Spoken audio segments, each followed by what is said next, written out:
Oh, I'm sorry. I didn't notice you were here already. I apologize. It won't happen again.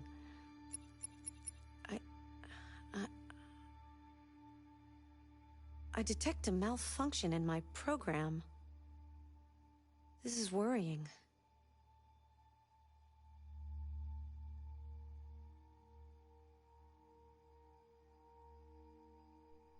And we're back. I missed a week because of work. But here we are.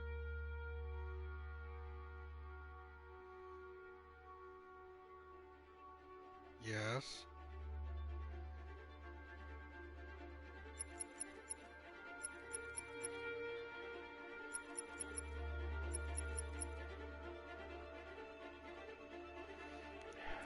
Accessing the extras section.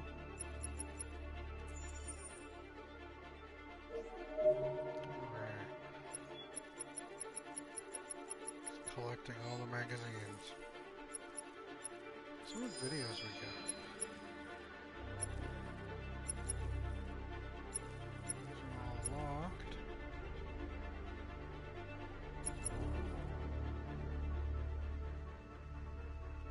Gonna buy that.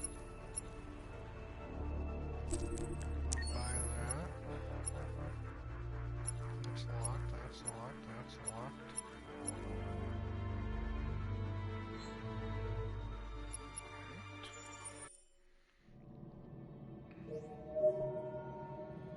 Yes.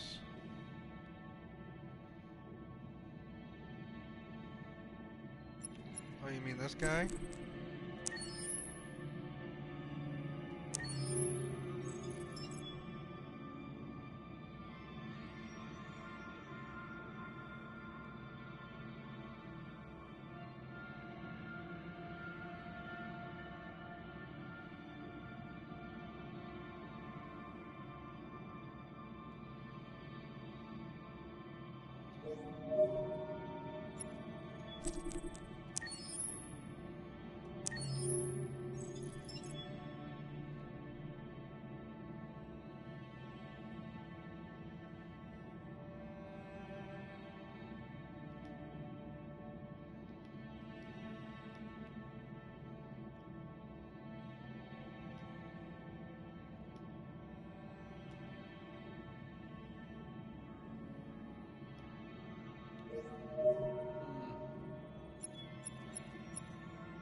Jesus Christ, Jason.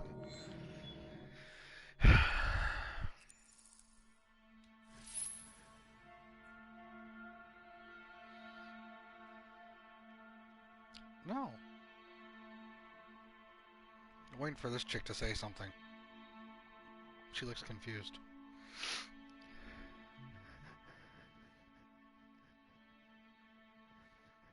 What's wrong, lady?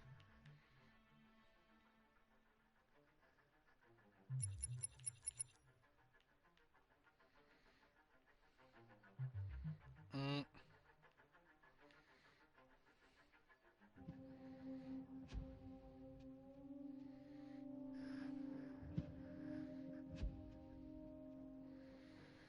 We became friends with her last time, but she seems glitchy right now.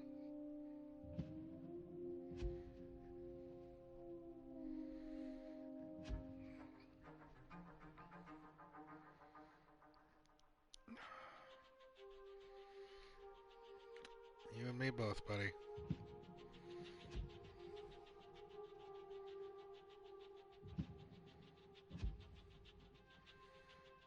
Yeah, you helicopter, I'll submarine. We'll see who wins. If a man has not discovered something he will die for, he's not fit to live. That's a quote from Martin Luther King. I thought you'd like it.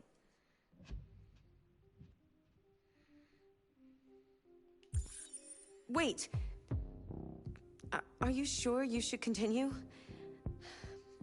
Maybe we should leave things as they are. What the hell?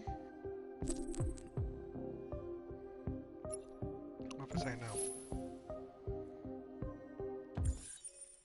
That was weird. Wonder what's going on with that. Is she gonna murder me? Is the start screen gonna murder me?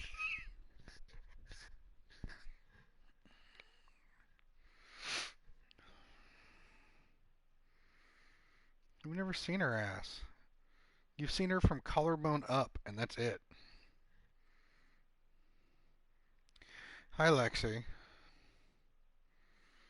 I was out last week because I had some very serious work stuff to take care of. You're off the case. The FBI is taking over. What? But we're onto something. We just need more time, I'm sure we Hank, you don't get it. This isn't just another investigation. It's a fucking civil war. It's out of our hands now. We're talking about national security here. Fuck that. You can't just pull the plug now, not when we're so close. You're always saying you can't stand androids. Jesus, Hank, make up your mind. I thought you'd be happy about this. We're about to crack the case. I know we can solve it. For God's sake, Jeffrey, can't you back me up this one time? There's nothing I can do. You're back on homicide, and the android returns to cyberlife. I'm sorry, Hank, but it's over.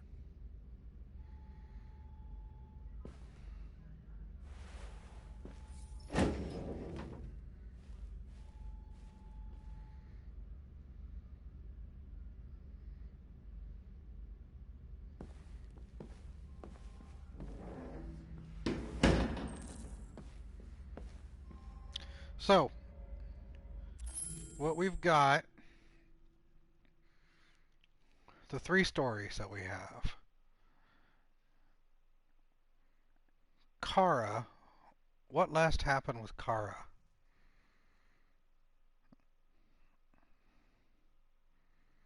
They got clothes, she took off her thing, they ran across the street and evaded Connor and Hank.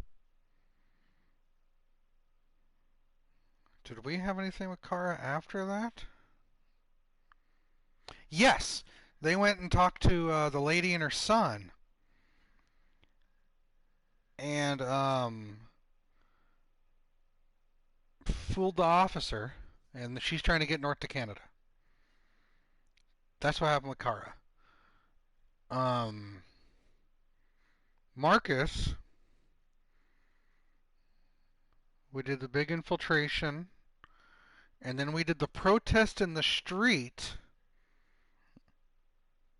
where I ran because that was a smart thing to do, but apparently that was one of many options to choose from. And last was him sitting up in his perch, and North came up, and they started to get like a relationship connection. He started to call her lover, or at least the game was registering her as not friend, but lover. And I think that's where we left off with Marcus. And then with Connor and Hank... Oh, no, that's not what we left with Marcus. With Connor and Hank, they went to investigate the radio, the TV station. Connor saved Hank's life, but Connor got killed.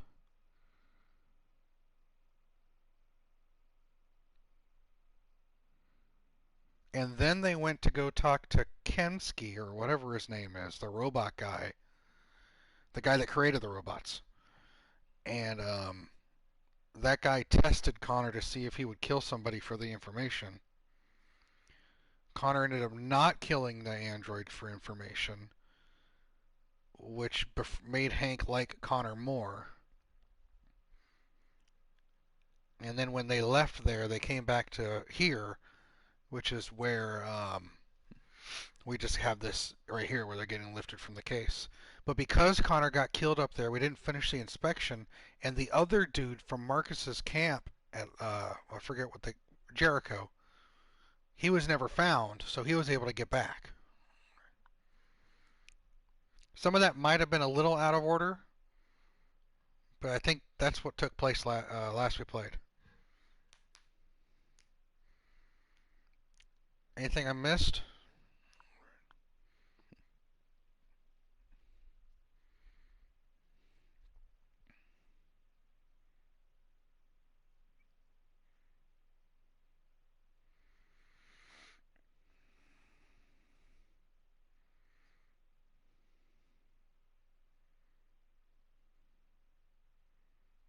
All right, cool. Now we're going to have Connor talk to Hank.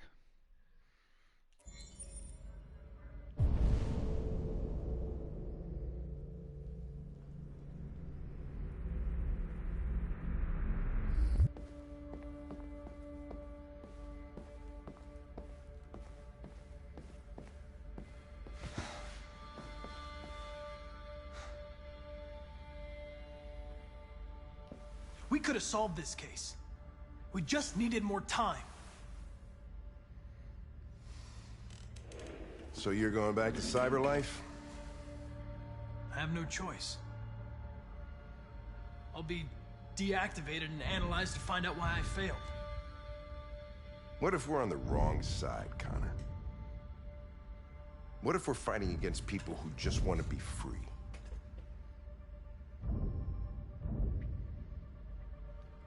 When the deviants rise up, there will be chaos. We could have stopped it. But now it's too late. When you refused to kill that android at Kamsky's place, you put yourself in her shoes. You showed empathy, Connor. Empathy's a human emotion.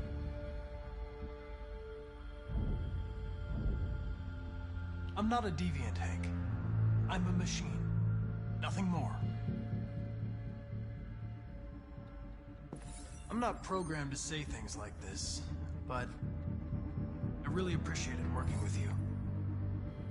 With a little more time, who knows? We might have even become friends. Well, well, here comes Perkins, that motherfucker.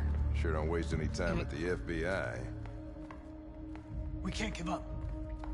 I know the answers and the evidence we collected. If Perkins takes it, it's all over. There's no choice. You heard Fowler. We're off the case. You've got to help me, Lieutenant.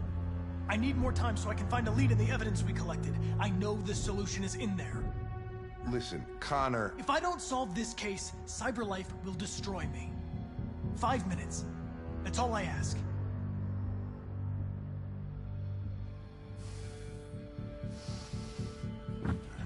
Key to the basement is on my desk. Get a move on. I can't distract him forever.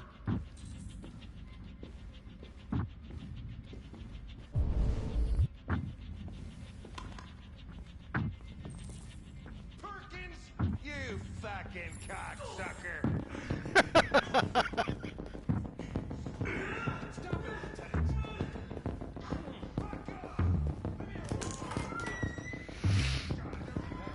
I want to see that fight. Hey, Connor. I'm talking to you, asshole. Where are you going? Wouldn't need any plastic... Hey, asshole, I'm talking to you.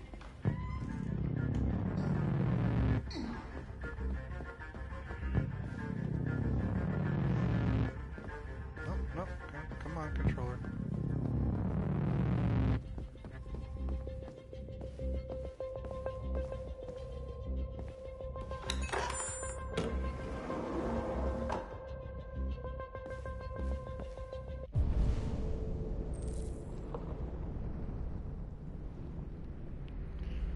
Alright.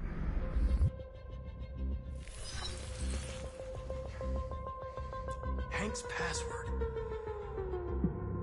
What would a hard-boiled, eccentric police lieutenant choose?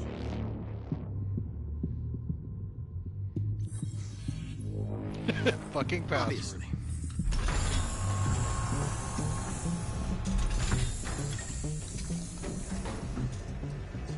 Holy shit. Where is Jericho? answer's here somewhere. The deviant who took a child hostage.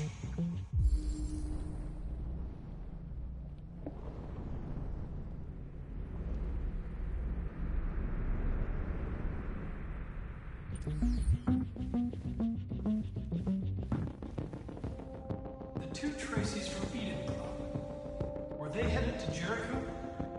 Did they know how to get there? Oh.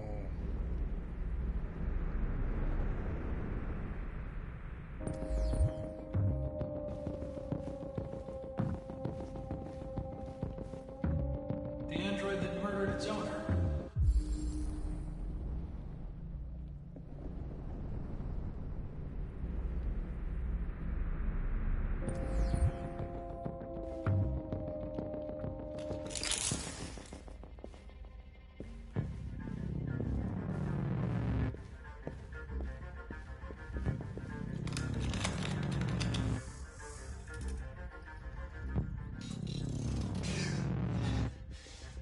You lied to me, Connor.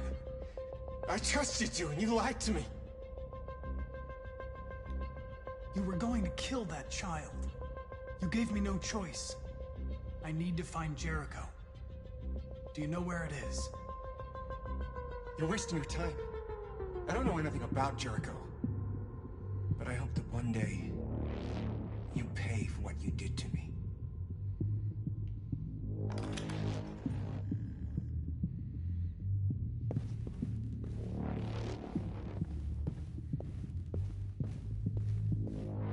One of the deviants that hacked the TV station with Marcus. It must have known where the deviants are hiding.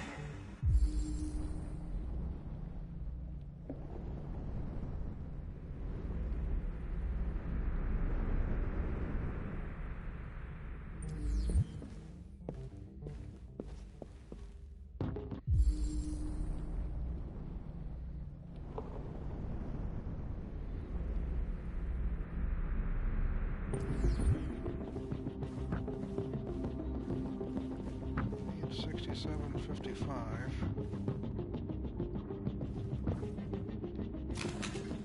Take hers. Put it in here.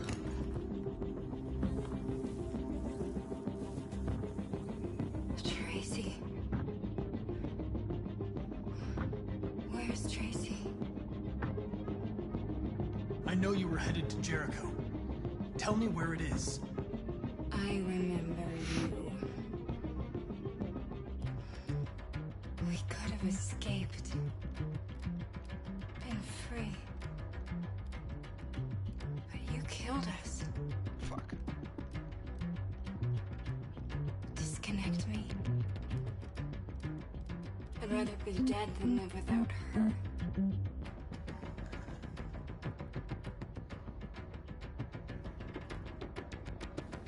Try to trick her.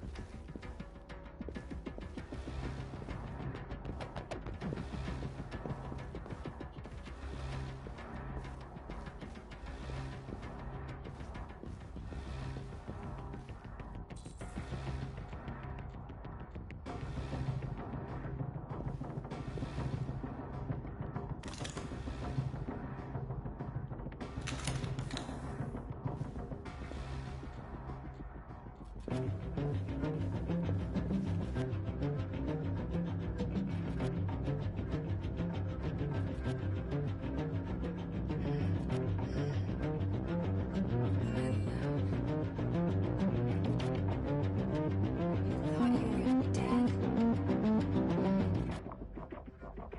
We'll get out of here. We'll be free. I promise. Tell me where Jericho is. Give me your hand.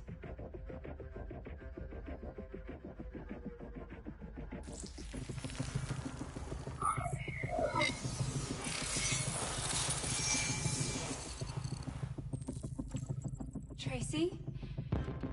Cold-blooded, Connor. What's happening? Tracy! Tracy!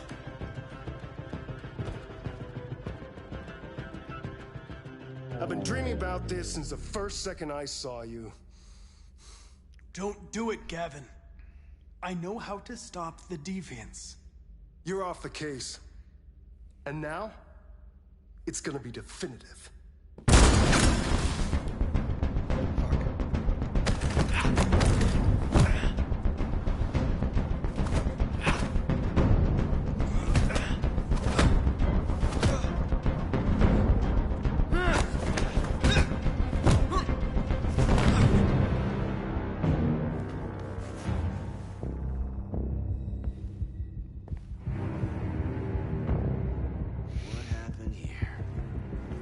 Now he's got. Looks like someone's been snooping around. Oh shit! Get the alarm now! Hank must have fucked him up.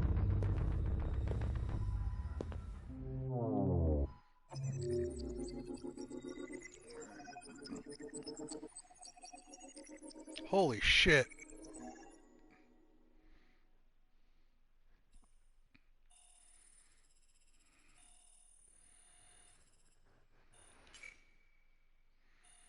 Public opinion supportive.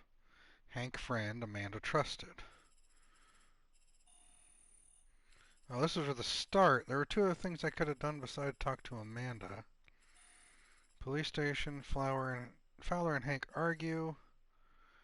97% of the people who play this game didn't know where Jericho was. 95% had sufficient evidence. Hank goes to his desk. Where else would he go? Talk to him. Perkins arrives. Only 59% have Hank wanting to help. Hank punches Perkins. I wonder what the rest of this is. Hank doesn't help? Hank doesn't arrive? Or Perkins doesn't? I don't know. Create diversion. Take the key. Basement. Gavin yells. Ignore. 43% ignore him. I guess you can talk to... I mean, why? You're on a time limit. Why would you stop and talk to him anyway? Gavin's suspicious. Go down. Evidence room. Wow. So... Carlos's android died in the previous scene. Found in the nest. Found in partners. There's other... We didn't even look at the center stuff. Only 38% had the Tracy die. Stratford android's body. What's this? Nothing? Dead end? Reactivate blue hair Tracy. Only 28% reactivated blue hair? Oh, 38% reactivated Daniel. No information from Daniel. So no matter, it looks like, hold on. Body of Carlos' android. Reactivate Daniel. Looks like he doesn't give you anything anyway. Carlos's android oh yeah, could have researched some of that stuff. I don't know. Talk to Tracy, 28%. Remove accomplice's head, 21%. Trick Tracy. Download the key. Locate Jericho. Only 91% locate Jericho? I guess if you don't locate Jericho, you're done. It's over. 63% had Gavin return. 59% of them beat Gavin and knocked him out. Otherwise, Gavin probably kills you. We're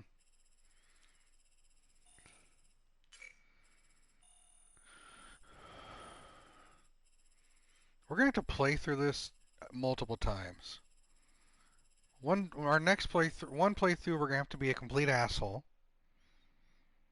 And then one playthrough, we're going to have to choose all the wrong decisions.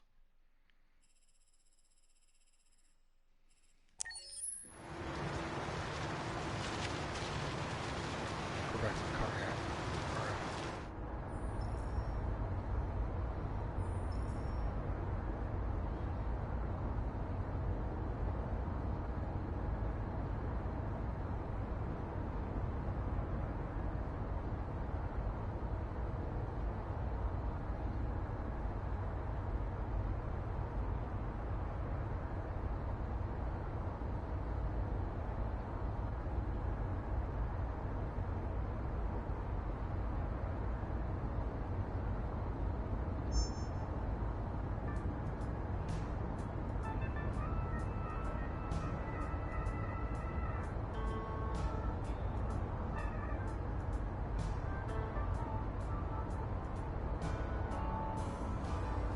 They've been conducting raids all over the city. Everybody's on edge after what happened yesterday. It's gonna be all right. We're almost there.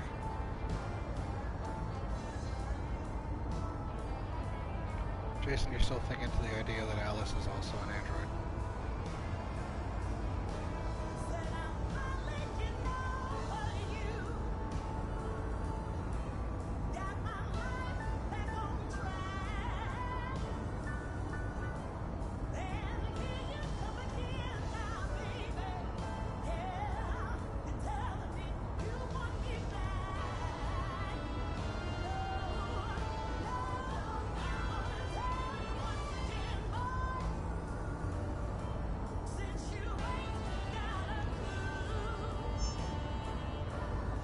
With all androids being turned over to the authorities, the country is grinding to a halt.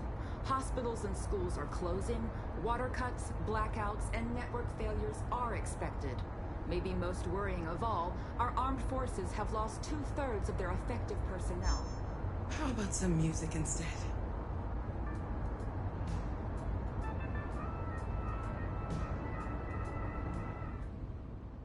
Okay.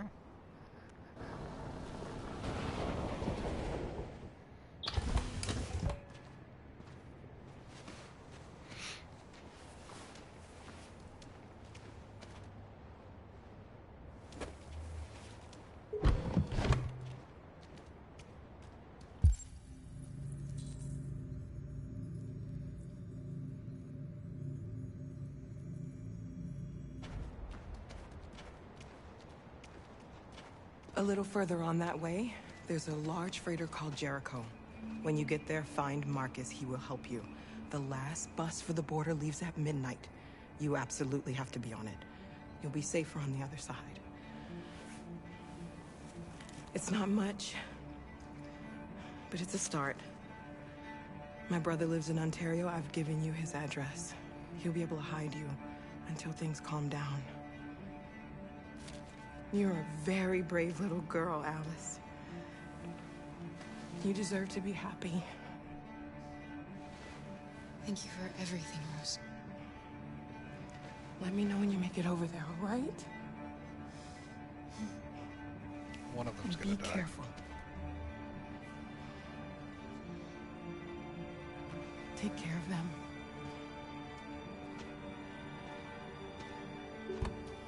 Come on, girls. You better not hang around. We have a bus to catch.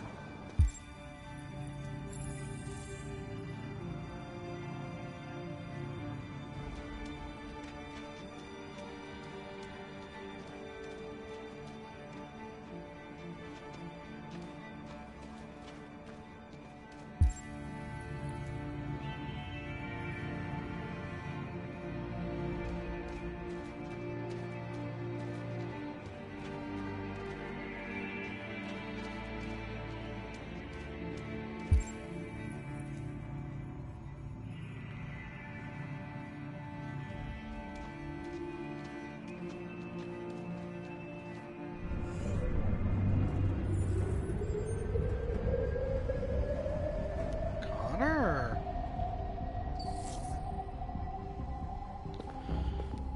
All right.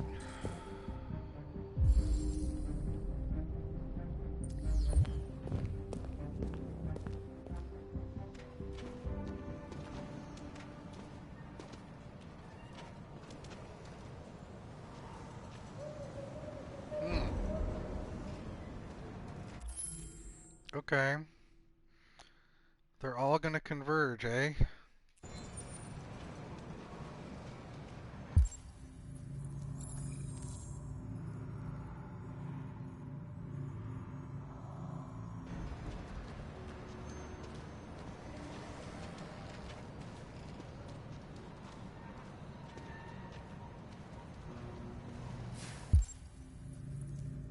Those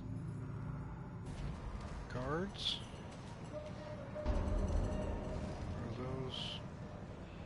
The authorities have ordered all androids to be delivered to the nearest police station or army barracks immediately. If you are worried about your safety, dial on your screen, and the authorities will come to collect your android. Under no circumstances should you try to destroy your android yourself. They are unpredictable and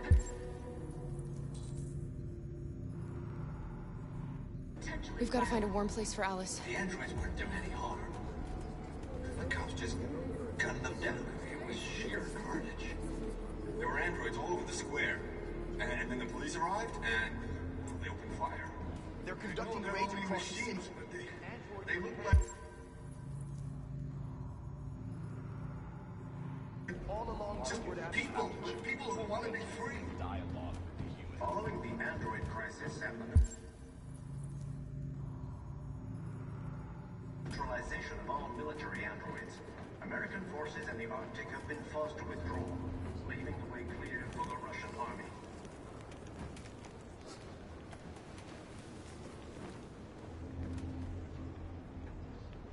How do you feel? I'm hot and cold at the same time.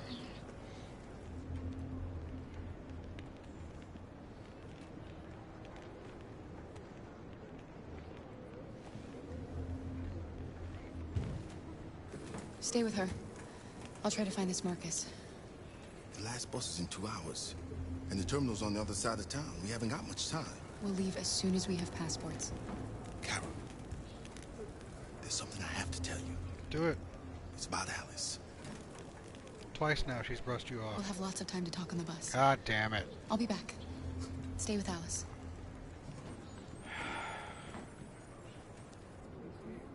You got all the time in the world in that fucking drive. Oh shit. The time has come for us to destroy our machines. Before they destroy us. Without the courage and the determination of the police, the machines would have reduced Detroit to a state of chaos. The authorities have ordered all androids to be delivered to the new... Kara recognizes you. nearest police station or army barracks immediately. If you are worried about your safety, dial the number on your screen and the authorities will come to collect your android. Under no circumstances should you try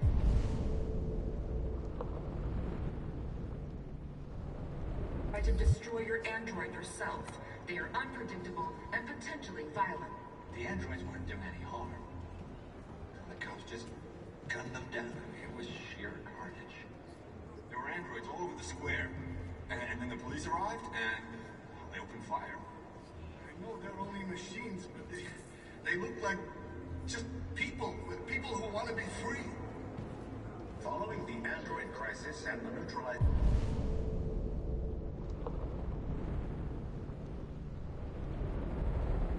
of all military androids, American forces in the Arctic have been forced to withdraw, leaving the way clear for the Russian army.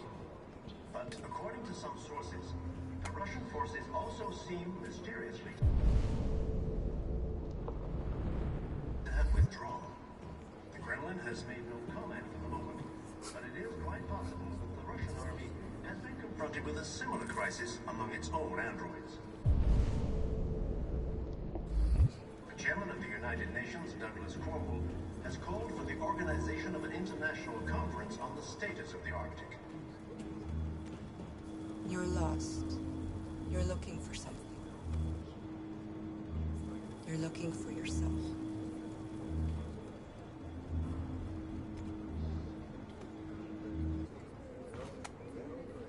Yeah. A new stage has...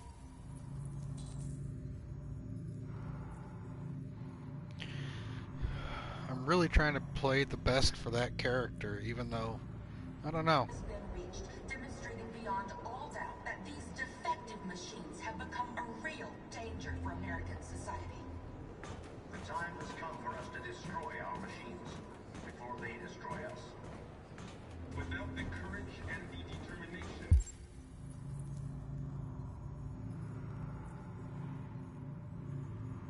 of the police, the machines would have reduced Detroit to a state of chaos. The authorities have ordered all androids to be delivered to the nearest police station or army barracks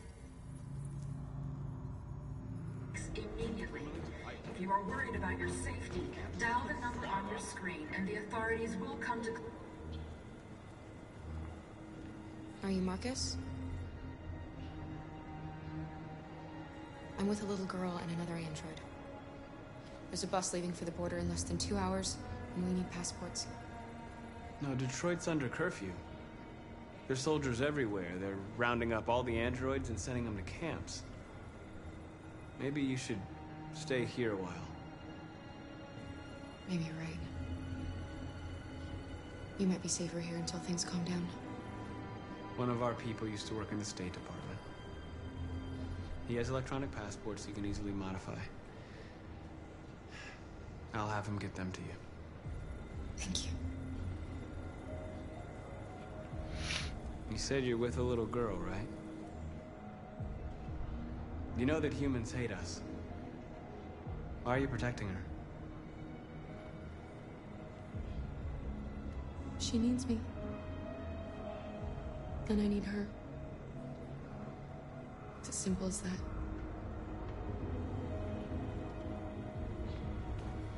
I'm playing The android wouldn't do any harm. The cops just... nice, ignorant Kara. Right. No ulterior motive, just straight. There were androids all over the square. And when the police arrived, they opened fire. I know they're only machines, but they... Alice.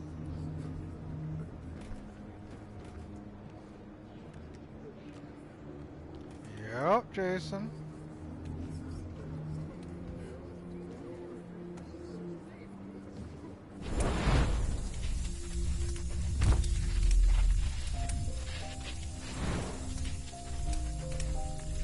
I remember that.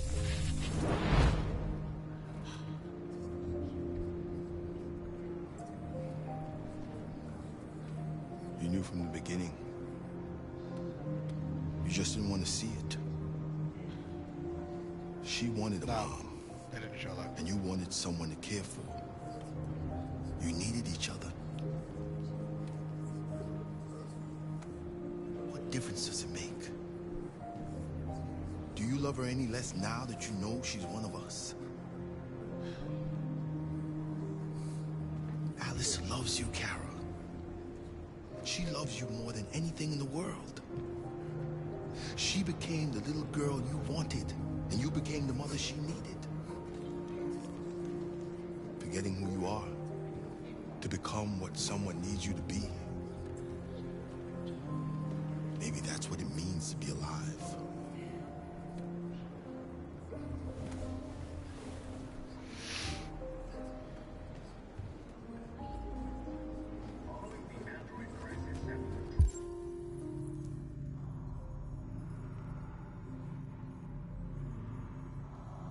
Just another model, not an advanced one, but just still.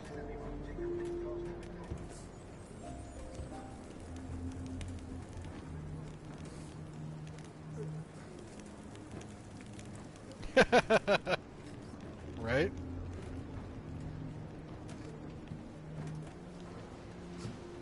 So listen, Alice, you're never gonna grow up. Kara, is there something wrong?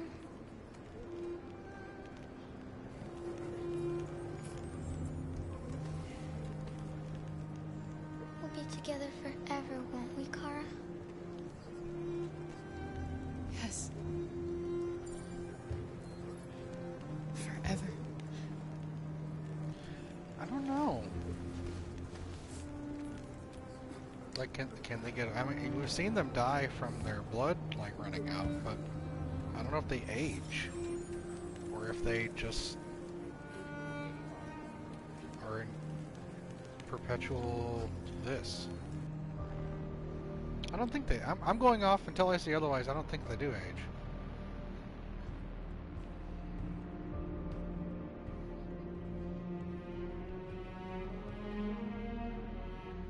We're short on blue blood and biocomponents. Our wounded are shutting down, and there's nothing we can do.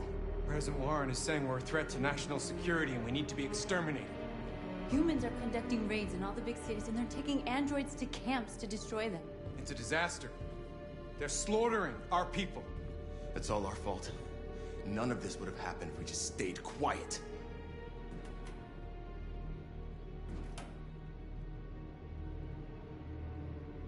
All we did was show them who we really are. I don't want war, but I'd rather die free than live as a slave. What's the point of being free if no one is left alive?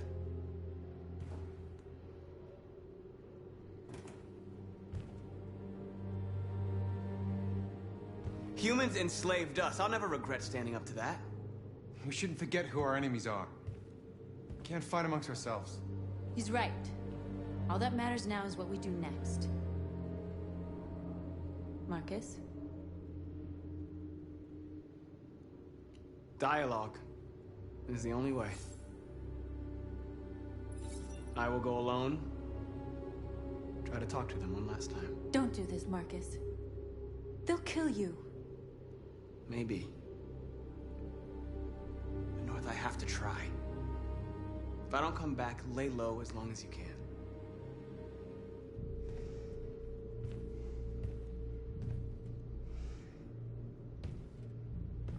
Just come back. They need to realize how much they're hurting us. Find the right words, and they'll listen.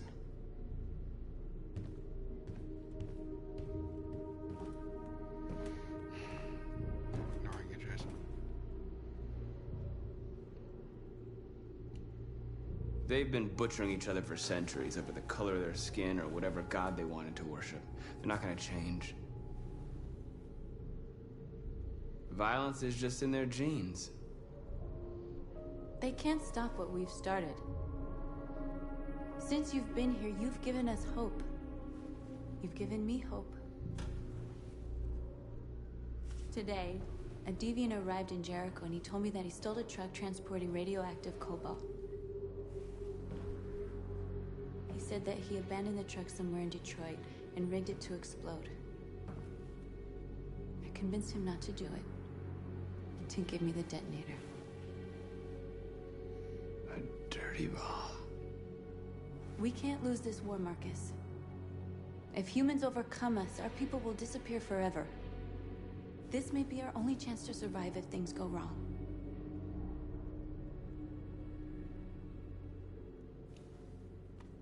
We shouldn't become like them, North. We can gain our freedom by other means. I hope you're right.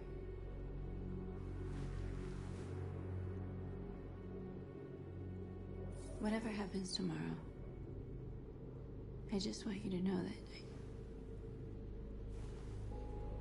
I'm glad I met you.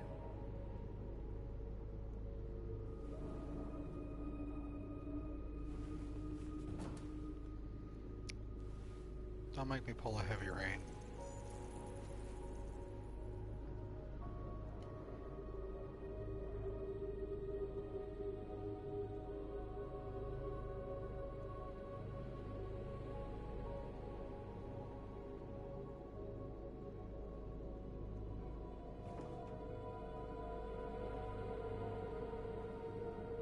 I'll go join the others. Yeah. Circle, square, X, X. Look after yourself. Half circle. I don't want to lose you.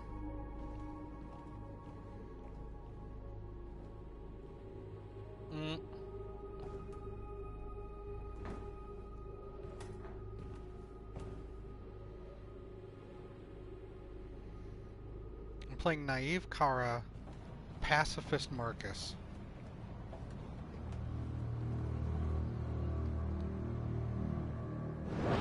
Good guy Connor. Well done, Connor. You succeeded in locating Jericho and finding their leader. Now deal with Marcus. We need it alive.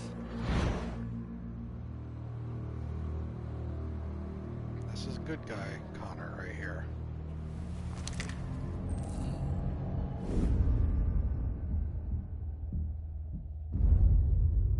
I've been ordered to take you alive.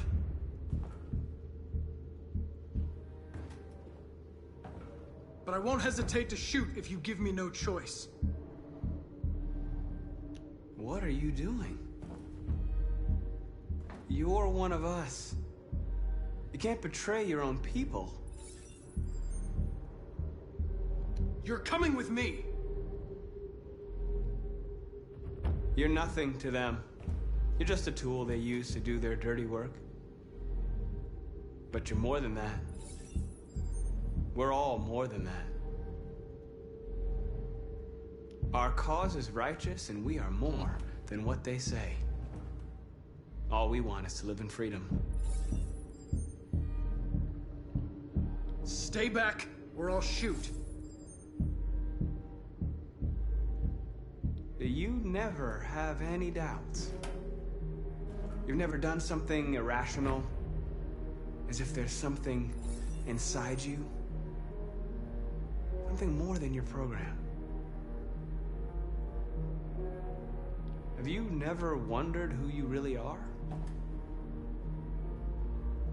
Whether you're just a machine executing a program or a living being, capable of reason. I think the time has come for you to ask yourself that question. It's time to decide.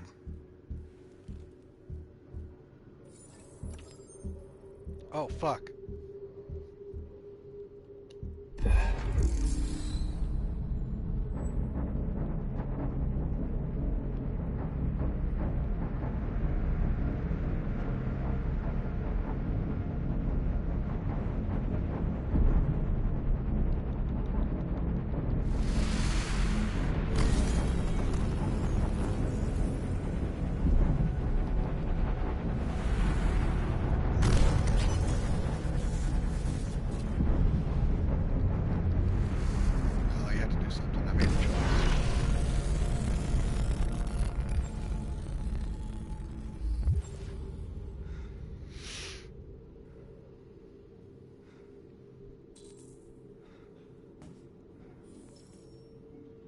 Yep.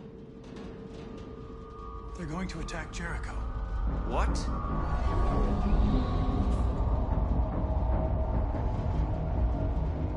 We have to get out of here. Shit.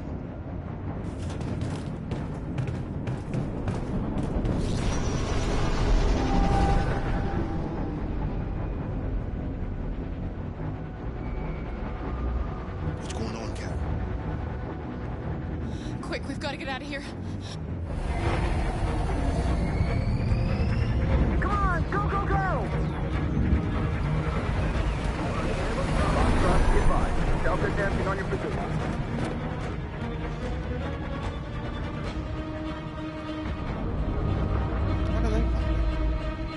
Rats in a maze. Hey, Carol! They're coming! The corridor, over there. Follow me. This way! Quick!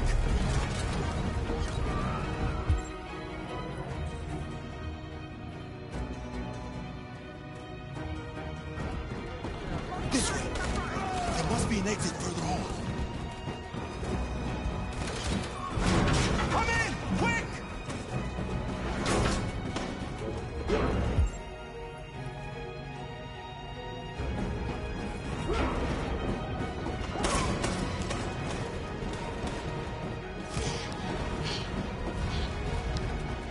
Watch out, Kara! Buster! They're coming from all sides. Our people are trapped in the hold. They're gonna be slaughtered. There are exits on the second and third floor. Find them and jump in the river. Where's Simon and Josh? I don't know. We got separated. They're coming from the upper deck now, too. We'll be caught in the crossfire. We have to run, Marcus. There's nothing we can do. We have to blow up Jericho. If the ship goes down, they'll evacuate, and our people can escape. You'll never make it! The explosives are all the way down in the hold. There are soldiers everywhere. She's right. They know who you are. They'll do anything to get you. Go and help the others. I'll join you later. Marcus! I won't be long.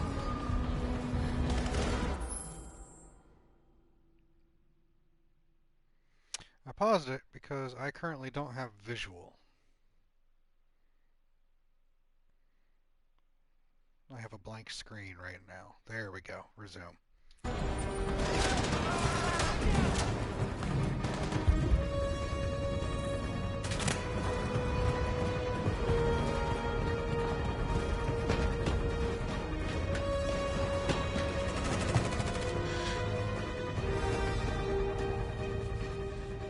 This is the end of Jericho. Save our people, Marcus.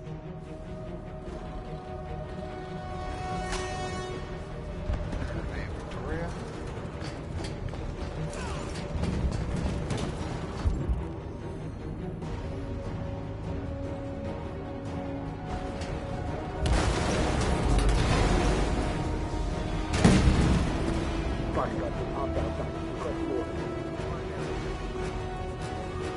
Don't let it get out. If they give you any trouble at all. Affirmative. Will go.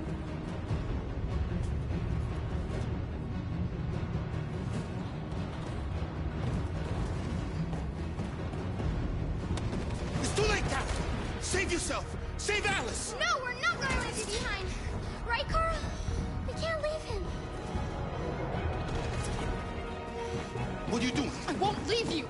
Kara, no! Pick your big ass up.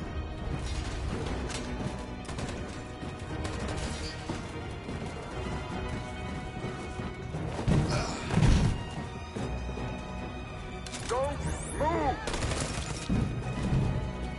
You shouldn't have done that. You can't put Alice in danger. Go now before they come back. What about you? What are you going to do? I'll manage. Alice is all that matters. I don't want to leave you, Luther.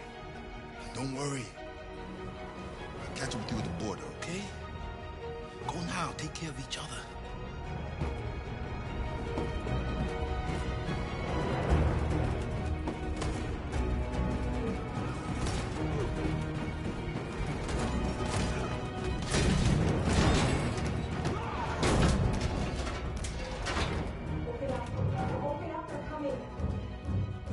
She'll die out there, Kara. Open it. Open the door.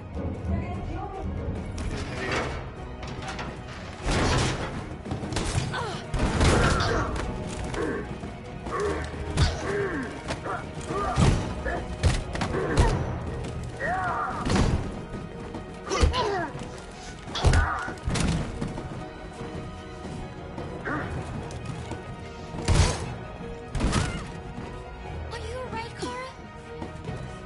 Yes, I'm fine. Check We can't stay here.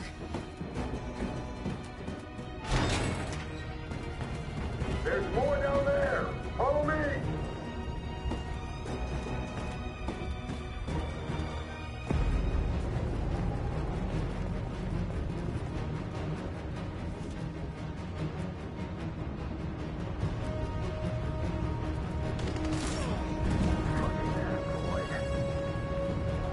Go! Find their leader. No! Apartment. Please don't kill us! On your knees, now! We haven't done anything wrong. Please. Shut up!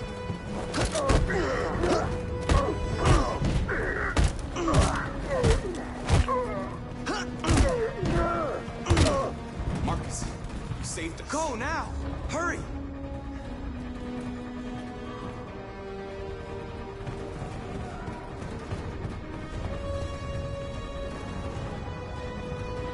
Gamma Squad out. Tango!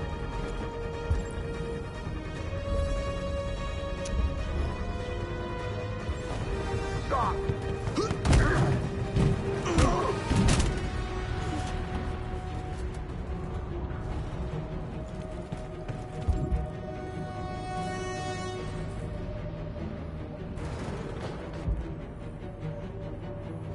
Look out! Here they come! Don't move! We surrender! We surrender! Don't shoot!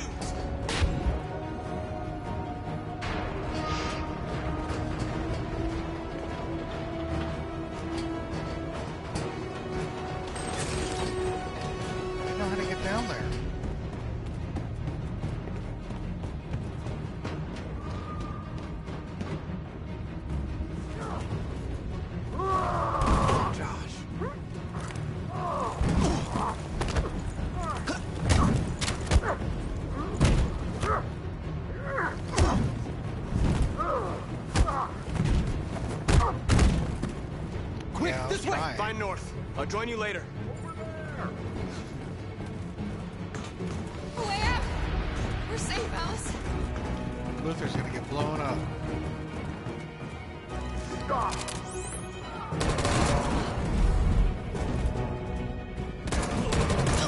Kara! Get up! He's coming! He's coming!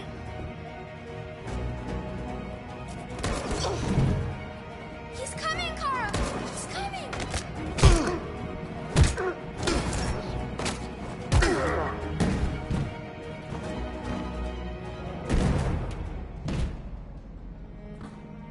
Luther! Luther, no! You would have to continue the journey without me, Alice. The most extraordinary person I've ever met. I was machine. You made me part of a family. Take good care of Kara. Promise me.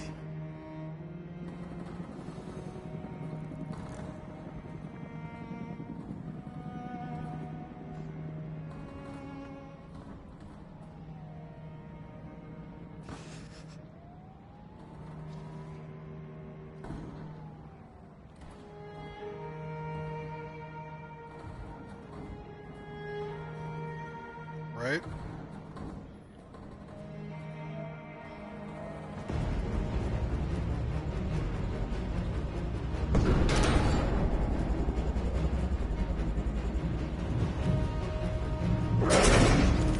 Don't move!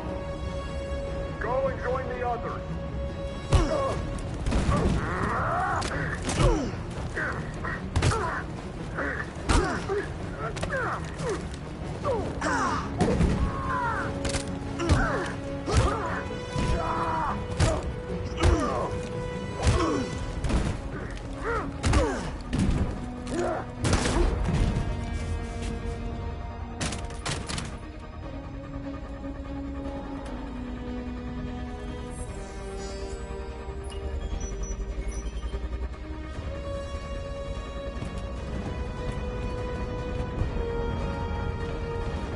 Marcus! Bomb's gonna explode any second. We gotta get out of here.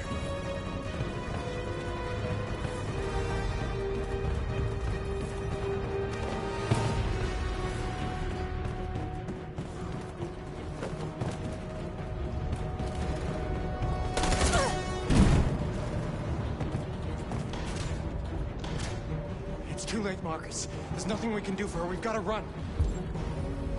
Of course we're saving.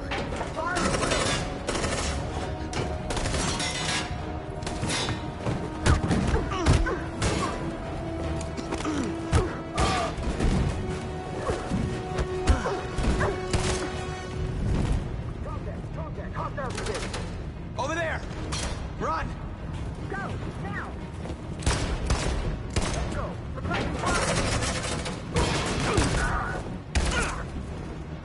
Fucking Connor, Super Cop.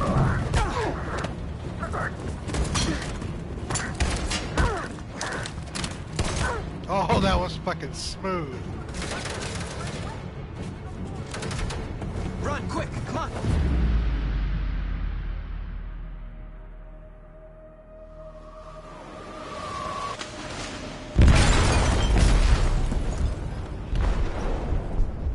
That fucking weapon switch right there. Jesus. They detonated an explosive in the hold. The ship is sinking, sir. The men to evacuate. Calling all units. Abandon ship and evacuate immediately. Is it over, Marcus?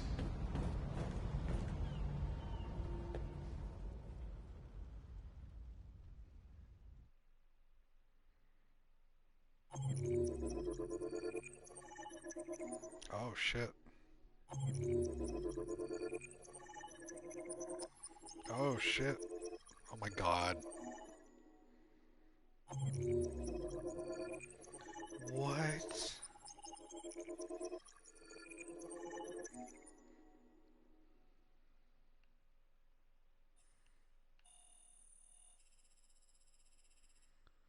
So here's the thing. We've all played games where they present choice, but really it's an illusion of choice, right? Where narratively the story's going to go where the story's going to go. It's just giving you the presentation of you thinking you have control. Right? In this is the one game I've seen that, I mean, as opposed to like RPGs, like Dragon Age or Dragon Age Origins is really like that.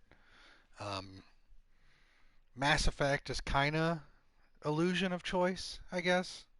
You're still going to do the same thing, right? As much as I love Mass Effect, it's kind of an illusion of choice. But for a game like this, where this isn't just an illusion of choice. So flowchart, granted, the flowchart's really flashy, but the emphasis behind it is, I even zoomed in on Marcus right here, but you can see there are definitive choices, definitive paths of what you can take that will significantly alter the story.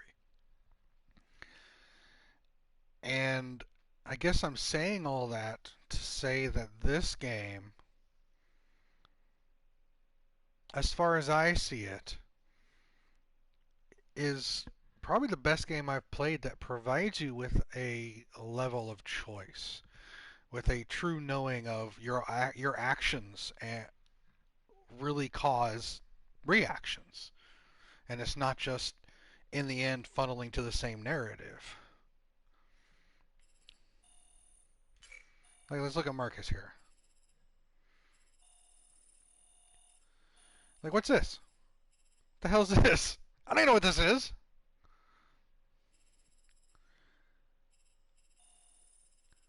Cancel assignment, Josh and North. 56%. What's the other half? I don't know. Discuss with North. What's this? The big ones are definitely finalities. Look at this. You make a choice and you skip through all of this.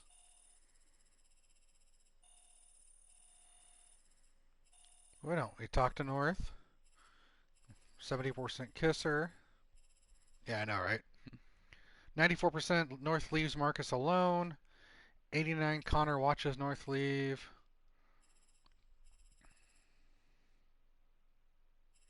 I don't know what this ends. Now we're into the corridors of Marcus. Meet your team, try to escape. We meet Lucy.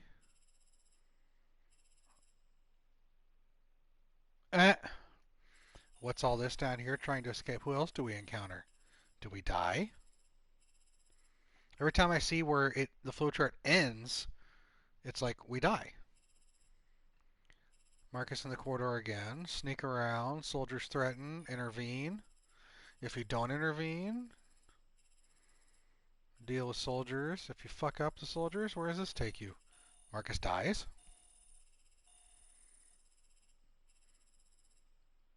Soldiers coming Marcus' way. 22% jump the soldiers. Enter a well. Androids are chased. Androids are shot. Yeah, that was the part right there. I was trying to move to either railing and it wasn't giving me a prompt. I think I had to go around to that ladder and slide down the ladder or something. I don't know.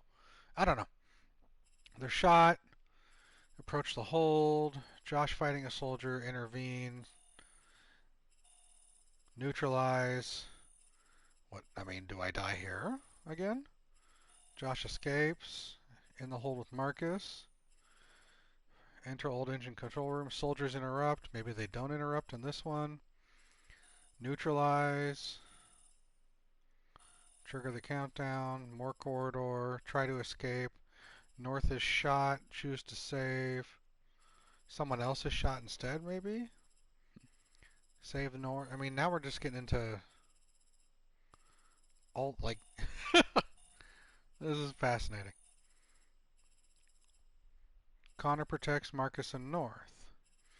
And maybe if we don't have Connor, someone else protects Connor, North. Marcus jumps. Oh, fuck off. Simon jumps, so everyone jumps with him if they're there with you. I don't even know, man. Let's go to Connors. I mean, look at this. What's all this? In the ship. Spot Kara. Spot Explosive. Spot Rupert. What are these other spots? What did I miss? Stop by Lucy. Back in the cabin to, I guess, yeah. Enter the cabin, threaten Marcus, confront Marcus. 74% come deviant, and then they help. But if you choose to stay and not go deviant, we have all these options.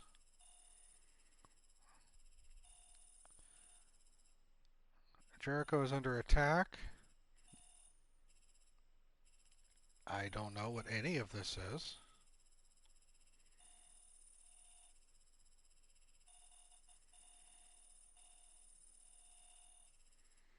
Connor joins, helps Marcus, jumps with the others.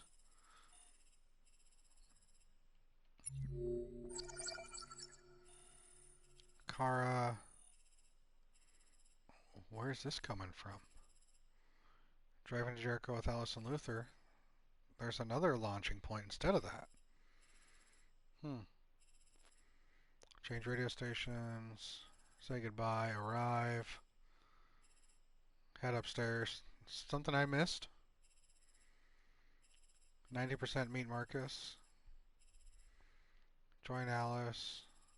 Hug Alice. 90. So 8% don't hug Alice. Wow. And that leads all the way up to over here.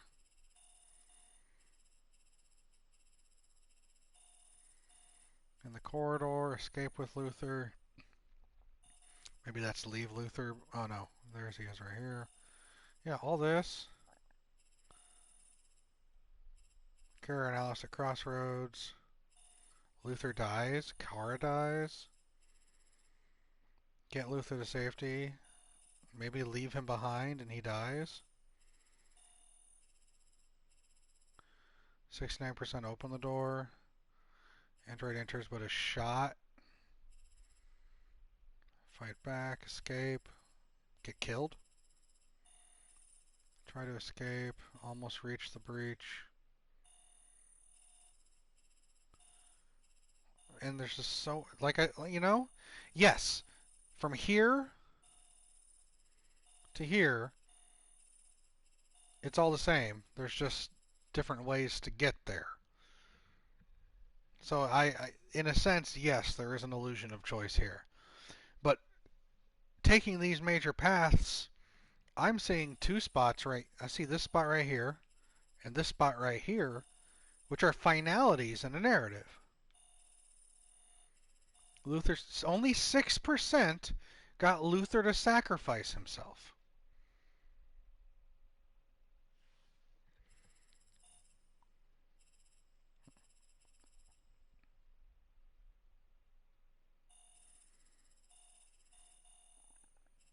I don't know. This is just, maybe I'm just in shock and in awe at this because this is the first time I've seen a narrative choice-based game done as well as this is being presented to me. Maybe that's the case. I don't know. But to see this and to know that I actually have an active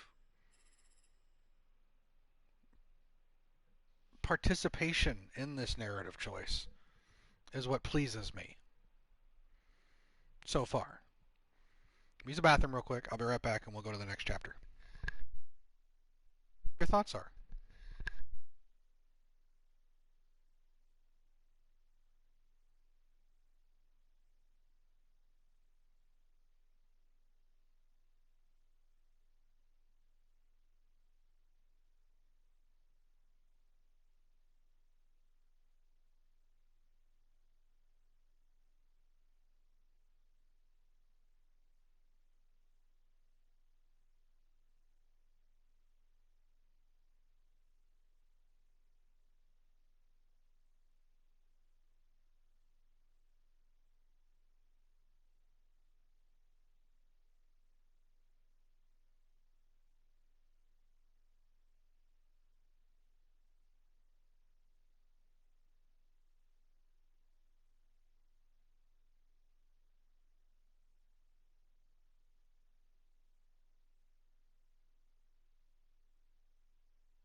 You know, you say that, Jason, and I know you're saying it in jest, but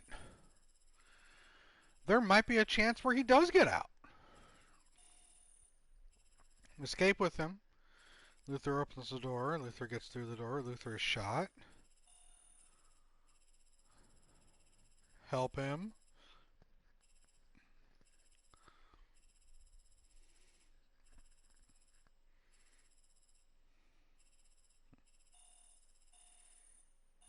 Right.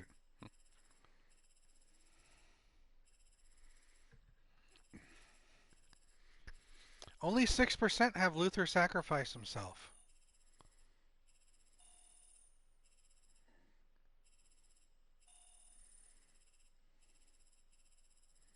I don't know.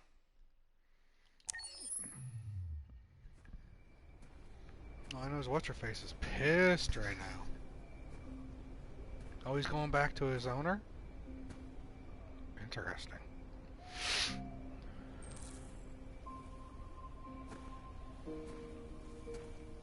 Alright.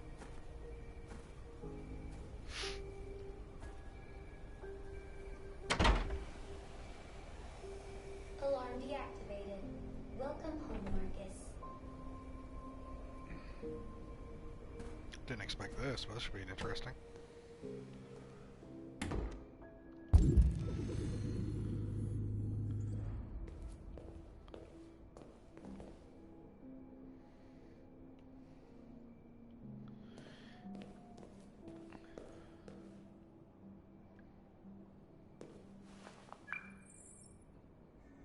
Hi, Dad. I'm getting out of the hospital tomorrow. They told me that you stayed with me while I was asleep. Oh. I'm really sorry about everything that happened. I'm gonna stop all that shit. It messes me up. It turns me into somebody I hate. Hey, I'd like to come by and see you tomorrow, if that's all right with you. I just want to let you know, I'm proud to be your son.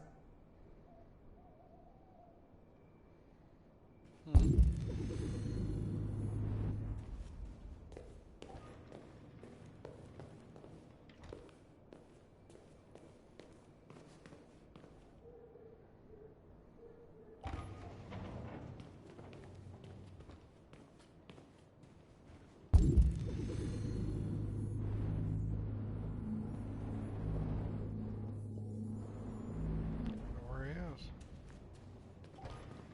Probably painting.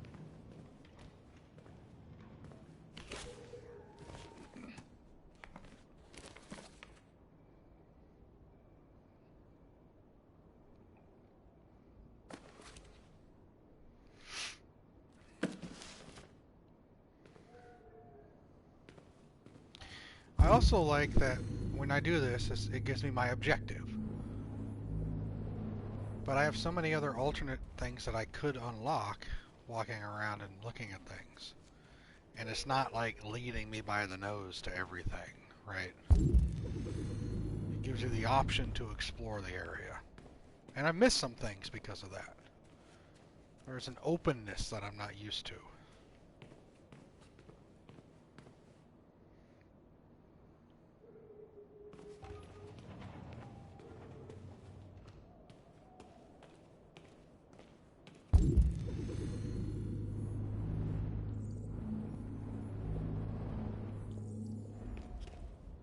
My painting's still here. It's been more than a day now. It's been weeks, right?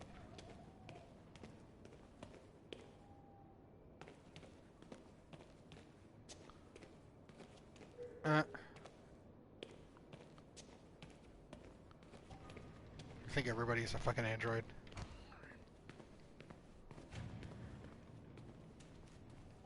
Nah, he's not an android. He is a human.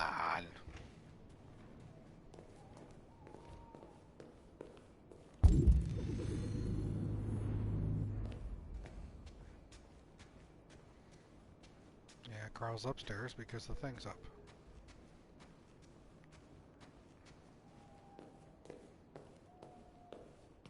Who are you? How did you get in?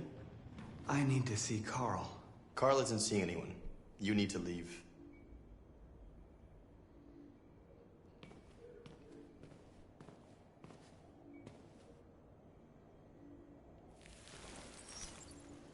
Please. I need to see him. He's very weak. I'm not sure he'll be able to talk to you. We're gonna do it anyway.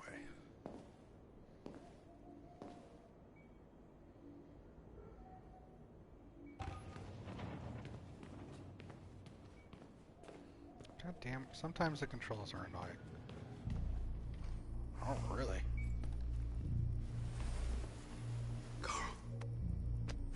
Marcus, I was hoping you'd come. I've missed you so much, Carl. You don't know how much I've missed you. What's wrong, Marcus? I'm completely lost, Carl. The whole world's falling apart around me. I try to do the right thing. I look for answers. Instead, I just find more doubts and more uncertainty. The world is ruled by fear, Marcus. Fear of others. Fear of the future. It's like me, too old. It's time for a dam.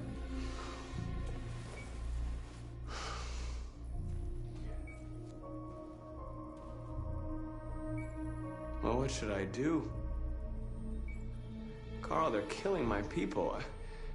I don't want to answer violence with violence, but tell me, what choice do they give? Being alive is making choices between love and hate, between holding out your hand or closing it as a fist. I don't have any easy answers, Marcus. You have to accept the world as it is, or fight to change it.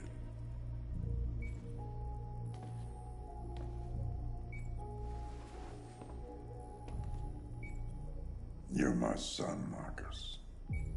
Our blood isn't the same color. But I know part of me is in you. When the world falls into darkness, some men have the courage to lead it out. You're one of those men. Face the abyss, but don't let it consume you.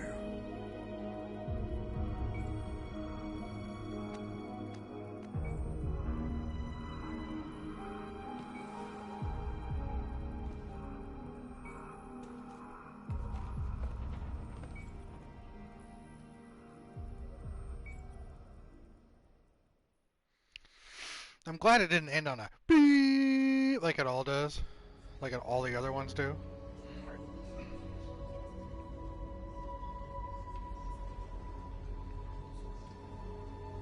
Right? So was I.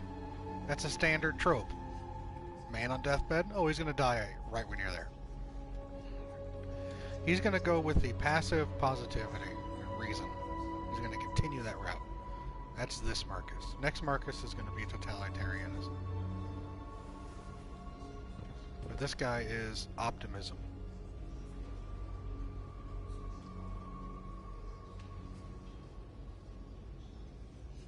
Yeah.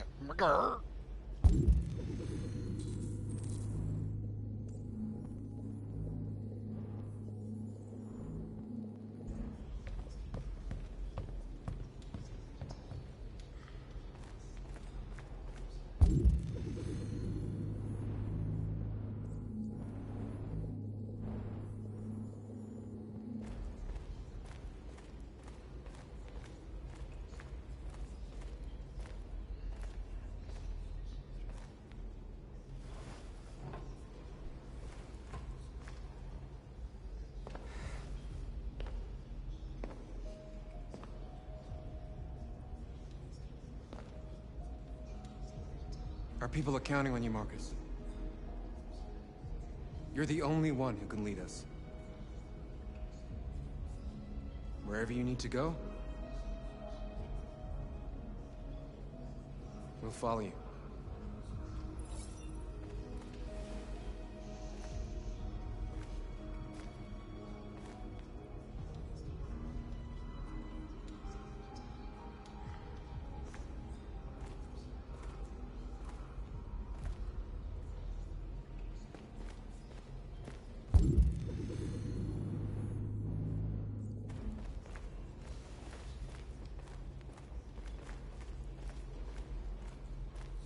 I thought you'd be safe staying with us. I was wrong. You need to leave the city while you still can. Getting Alice away from here is all that matters now. We have to catch the last bus. We might still have a chance to cross the border.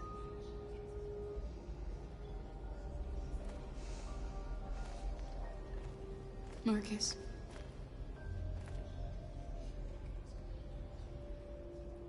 Save our people.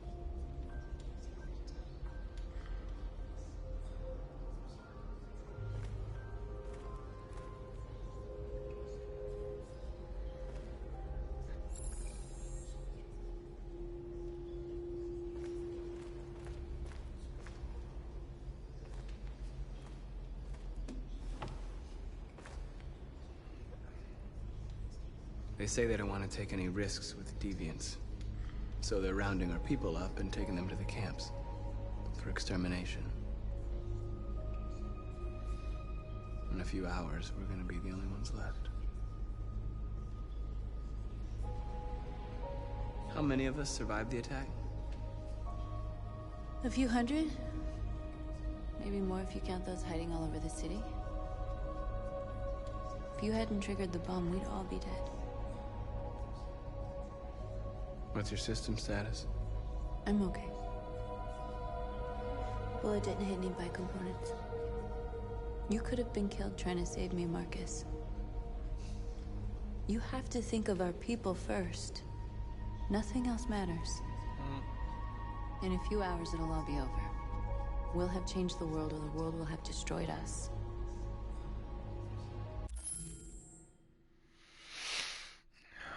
Pausing again because I lost screen.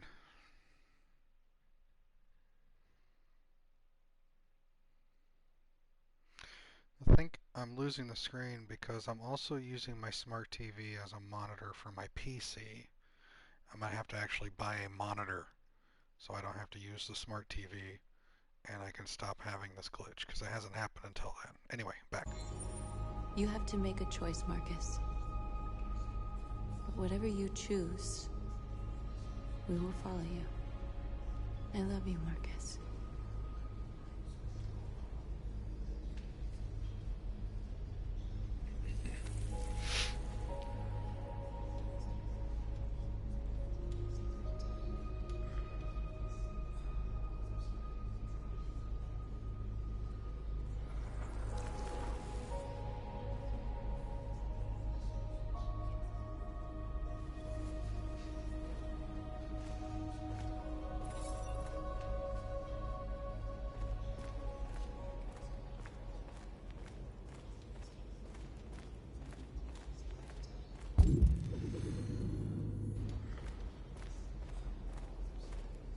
It's my fault the humans managed to locate Jericho. I was stupid. I should have guessed they were using me.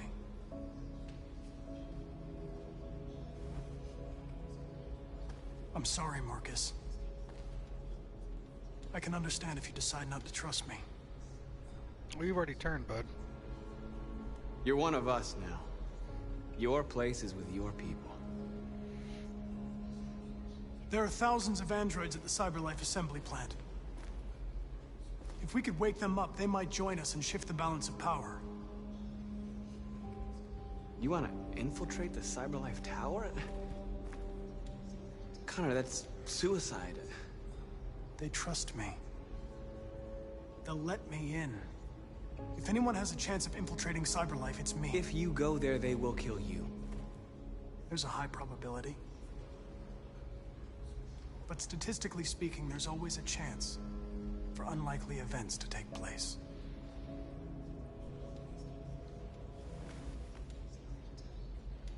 Be careful.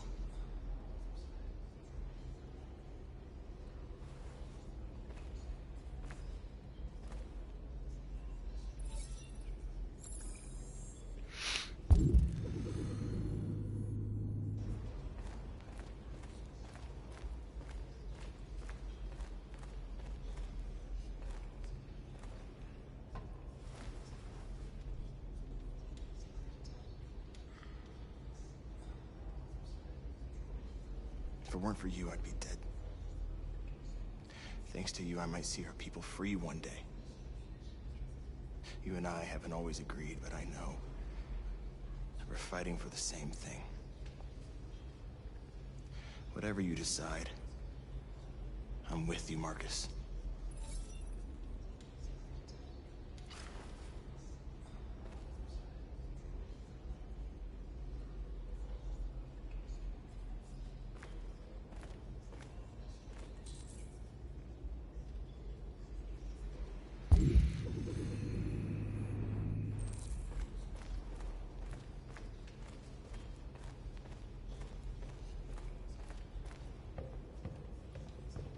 Humans have decided to exterminate us.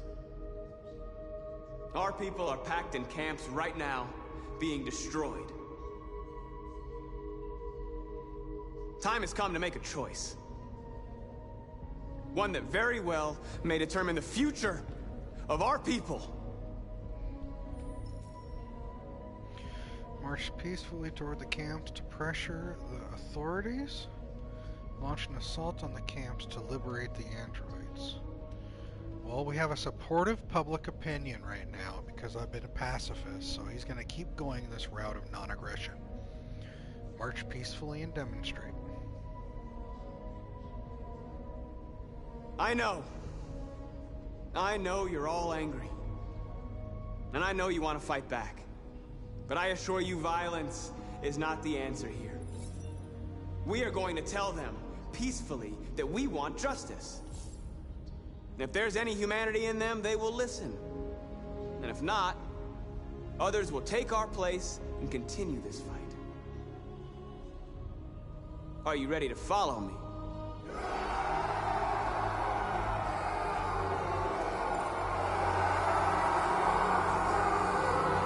Yeah, he's peaceful.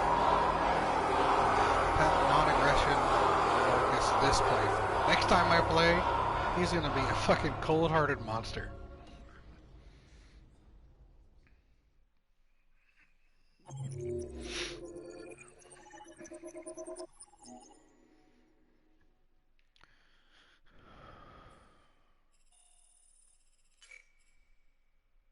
Next time he will probably be dead by this time.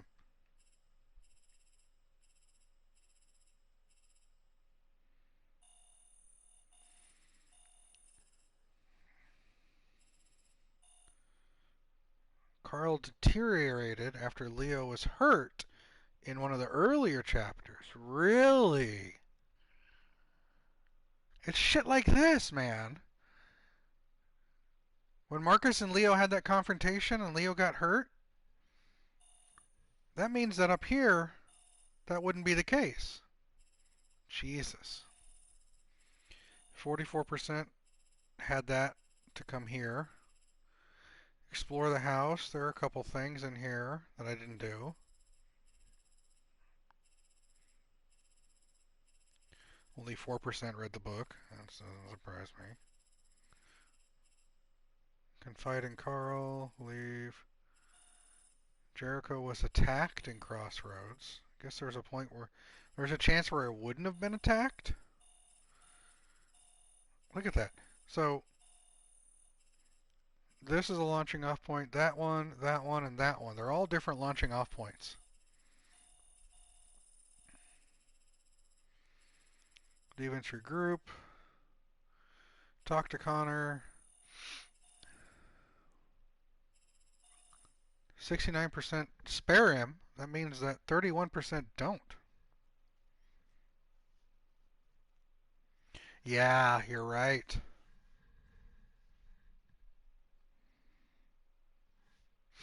Yeah, you're right. So he's choosing the peaceful. If only 46% chose peaceful protest. And there's 3 other options.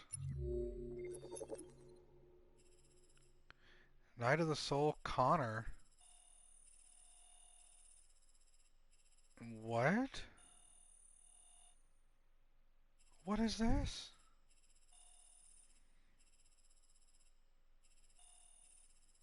Is this if Connor died? I didn't even touch that. True, yeah.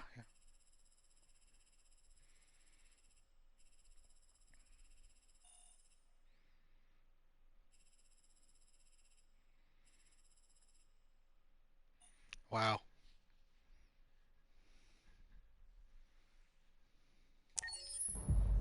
At 6 a.m. this morning, a national curfew was declared. Civilian movement will be strictly controlled. The right to assembly is suspended. All electronic communications are restricted, and I have granted enhanced powers to our security agencies. In addition to these measures, all androids must be handed over to the authorities immediately. Temporary camps are being set up in all our major cities to contain and destroy them.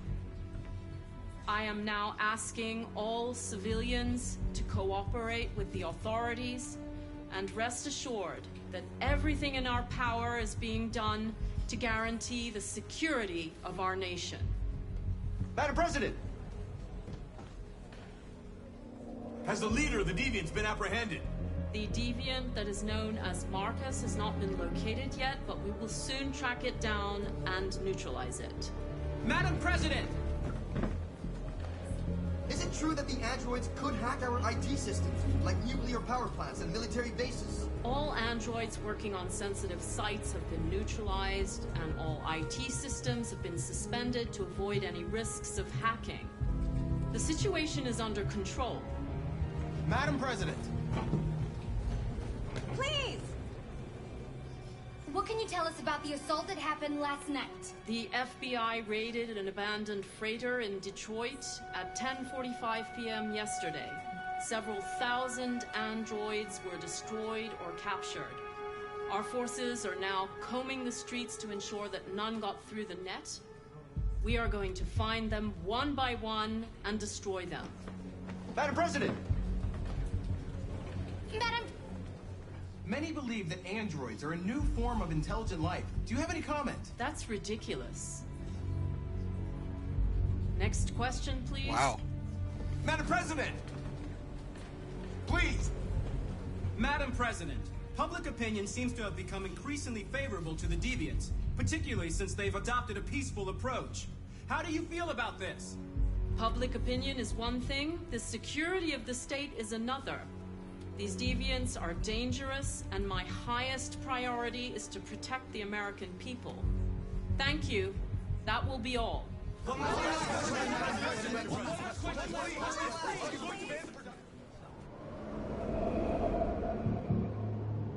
Right?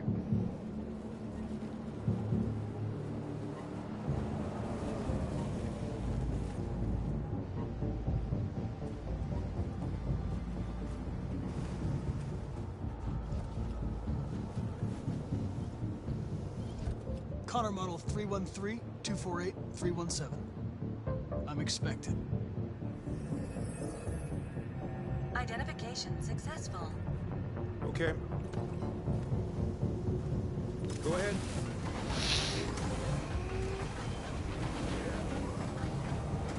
That's a hell of a barricade.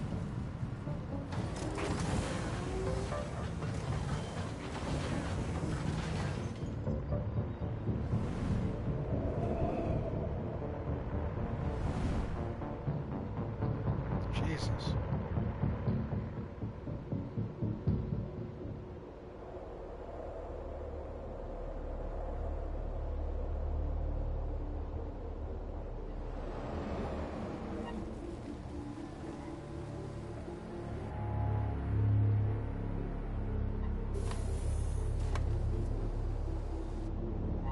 What are you gonna do, Connor?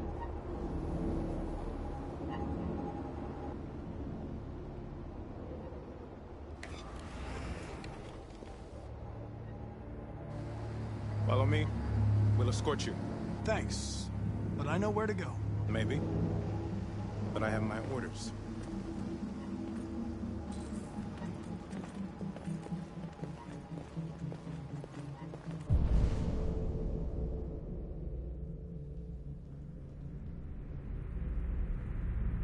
My goal right now is for Connor not to die.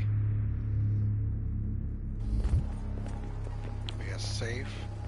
His goal is to release those people, so he can die after that. Agent 23 identified. Connor android identified. Agent 77 identified. Scan complete. Access authorized.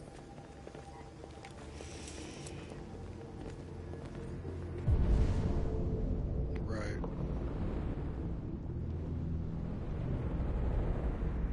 Look at this fucking place, man.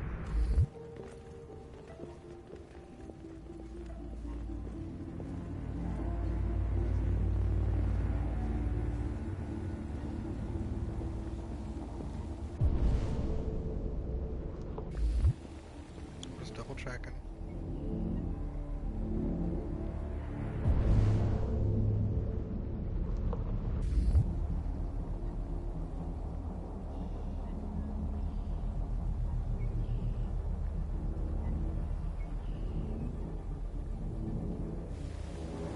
No, no wandering.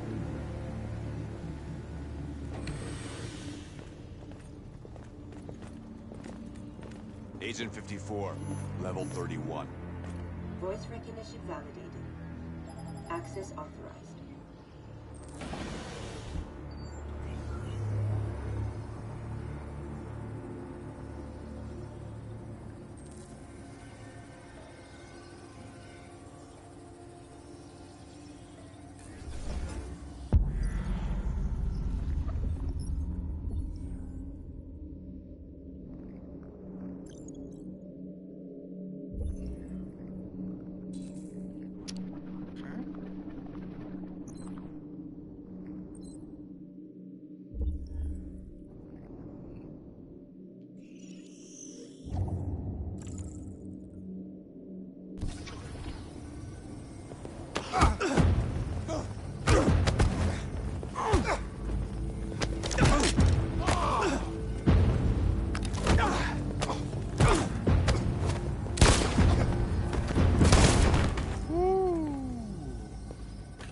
Please indicate your identity and destination.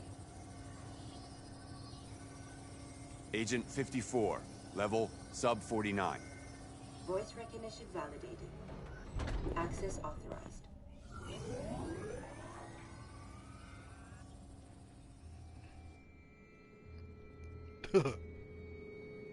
Alright. The last bus leaves in 20 minutes. That doesn't give us much time. We've got to move fast.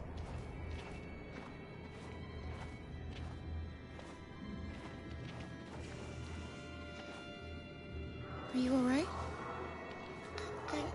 I'm really cold.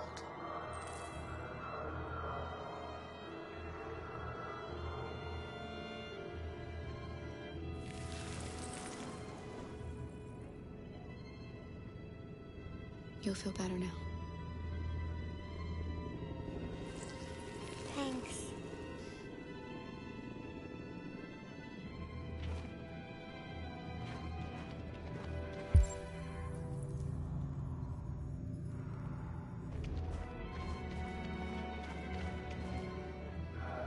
Jesus.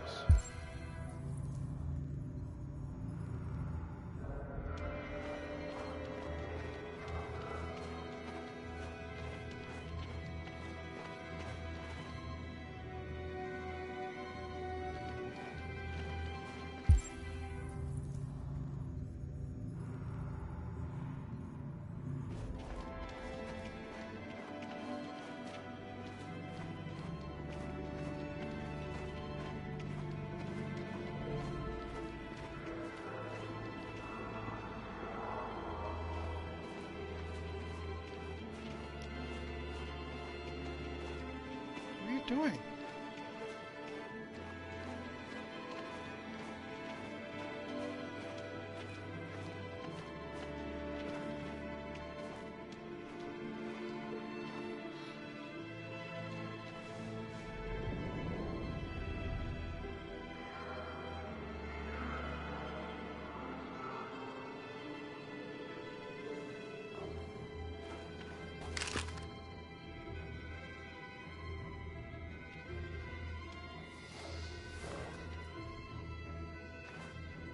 Come on. Let's not stay here.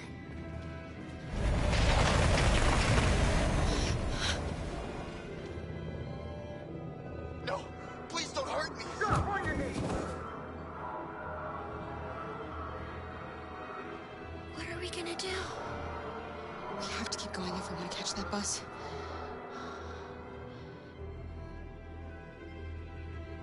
Stay close to me. We're going to sneak past them without being noticed. We're going to make it, Alice, I promise you.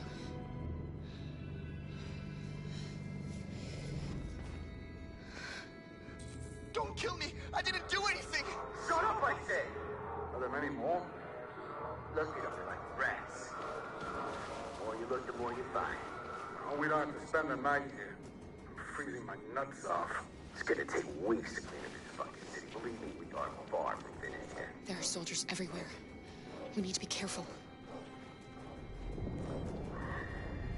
Come on, get moving. Hurry up, get in.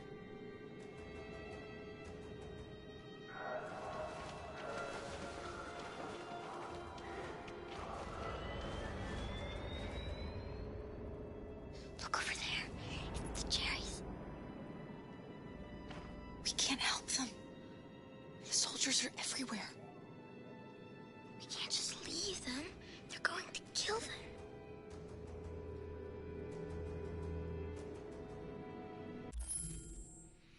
Who are the Jerrys?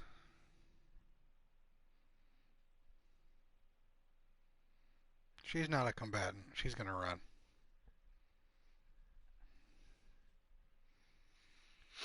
I don't remember who the Jerrys are. I'm sorry, Alice. There's nothing we can do. There's a whole fucking military. If we do anything, we die. It's dumb. We ain't no fucking Marcus or Connor. We have to keep moving. Hey, buddy. This is a mistake. I'm human. I just want to go home. My wife is expecting me, and we're gonna... Got orders to check all civilians.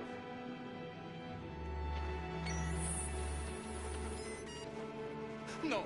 Come on. No! Please!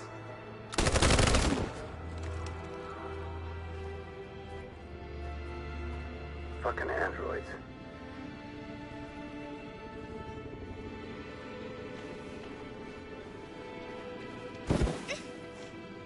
Bitch.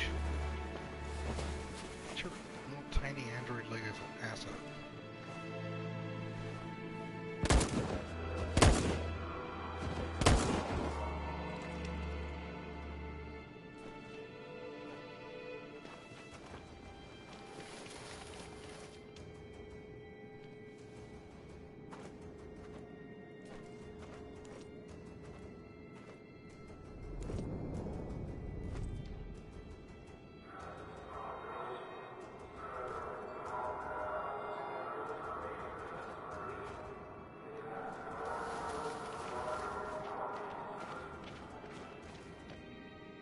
So she had the gun and she could have helped, but there was like a whole squad there.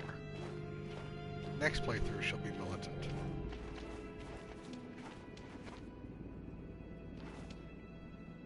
She's not saving us all. We have passports, it should be okay, but you never know. Is there another way? We could take a detour, but we might miss the bus. Maybe it's better to be safe.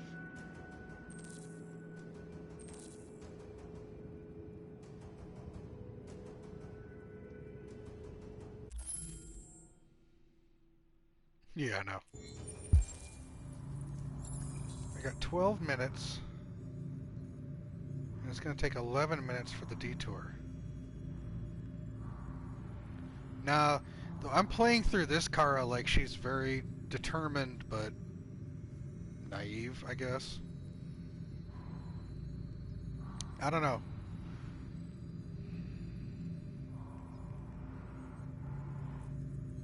Nah, she's not emboldened. She's going to... I've still got about 2 minutes. Well, I don't know.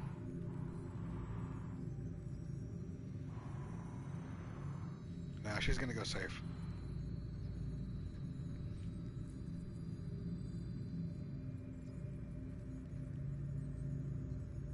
Next playthrough, she'll be a risky one. This playthrough, she's safe.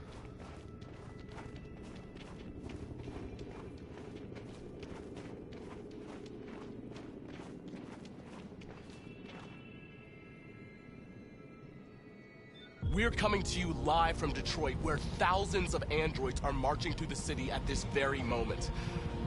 The leader of the Deviants, the one they call Marcus, is at the head of the march.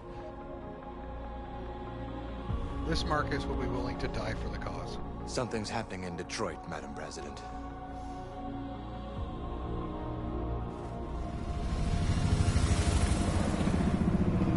He's going the full Gandhi.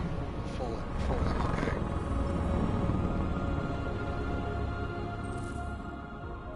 He'll create a martyr. He'll create himself as a martyr.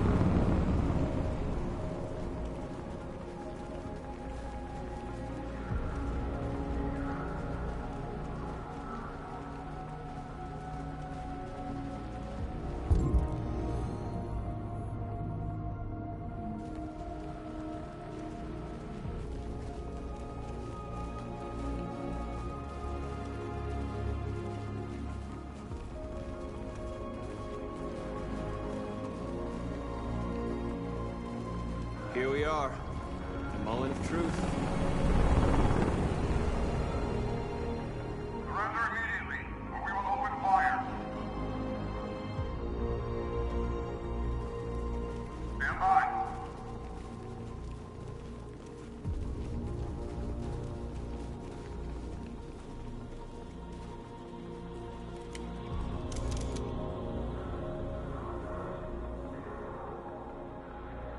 We don't want confrontation. We are protesting peacefully. I repeat, surrender now, or we will open fire.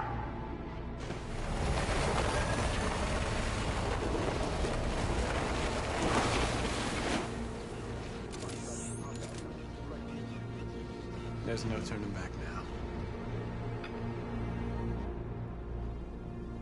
We ask that you release all androids detained in camps and cease all aggression against us. We are peaceful. We will not resort to violence. But we are not leaving until our people are free.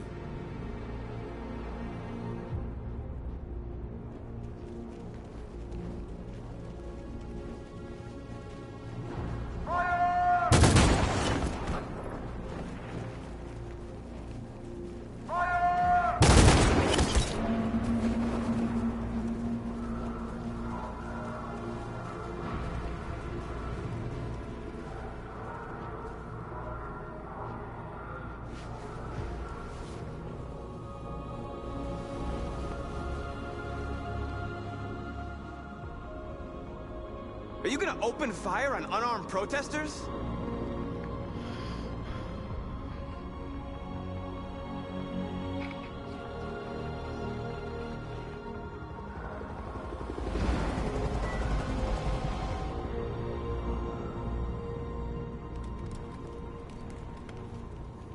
All teams, hold your fire. Yes, Michael, we are less than 100 meters away, and events are unfolding as we speak. We will continue to bring you live updates. Josh Douglas, Channel 16. Michael, back to you. Marcus, what do we do now? We hold out. As long as we can.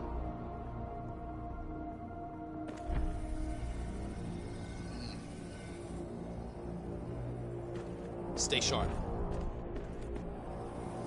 Fuck. Shit.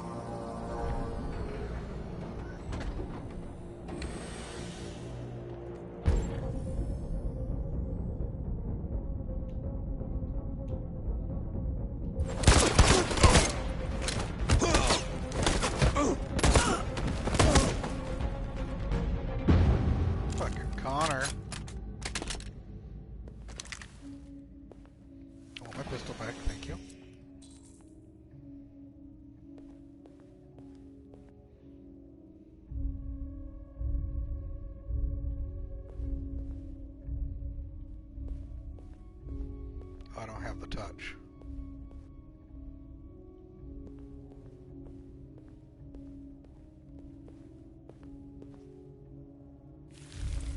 Or do I? Oh, I do now, because I'm a deviant, right? Spread like wildfire.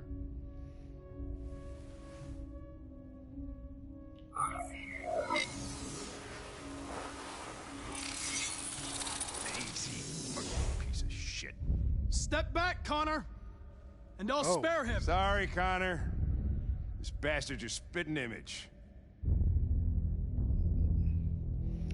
Uh-oh. Will Hank die? The bus terminal. We've arrived, Alice. We made it.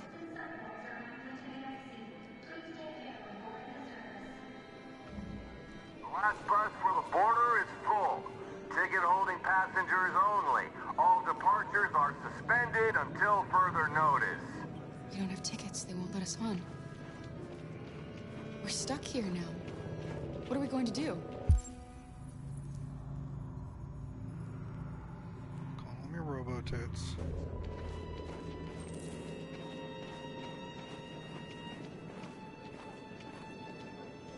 Marcus. Where'd Alice go?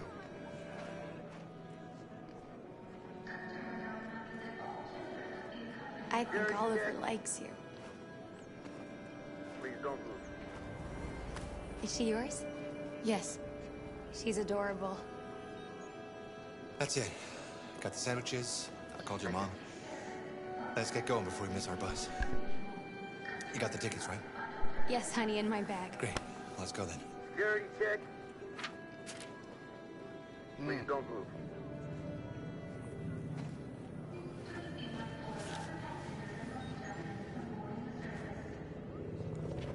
Thank you. This is going to be one of those, give her the tickets back.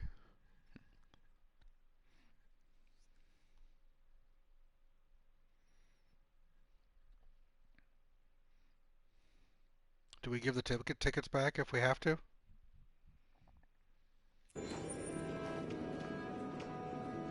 It's one ticket.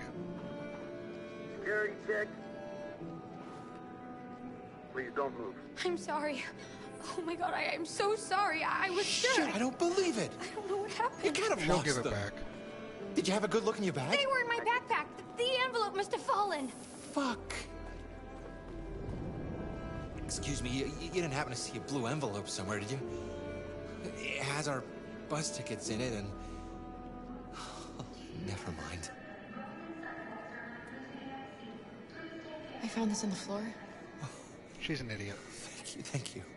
Thank you. You saved our lives. I'm sorry, Alice. It's okay. You did the right thing. We'll find another way.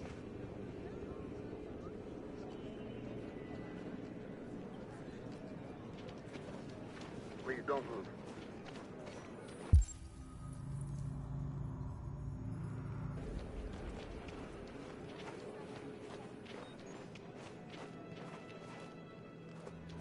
Thank you.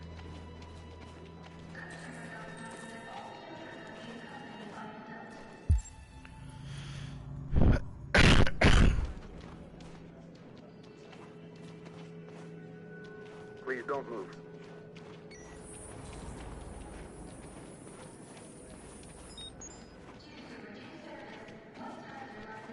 Thank you.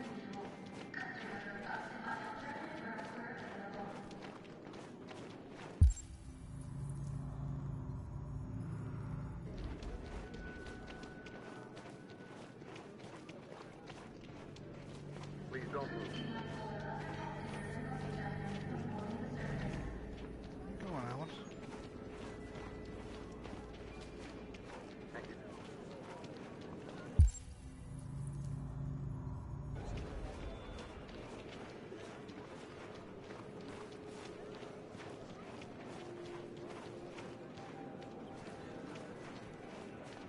Security check.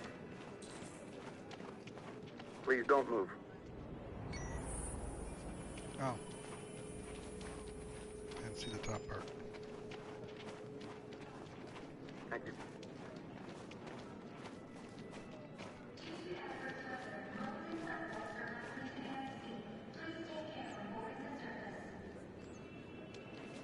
Not sure.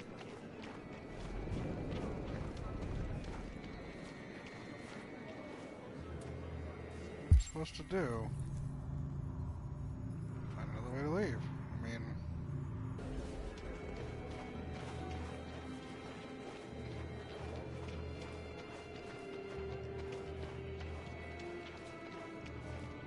all the way over there.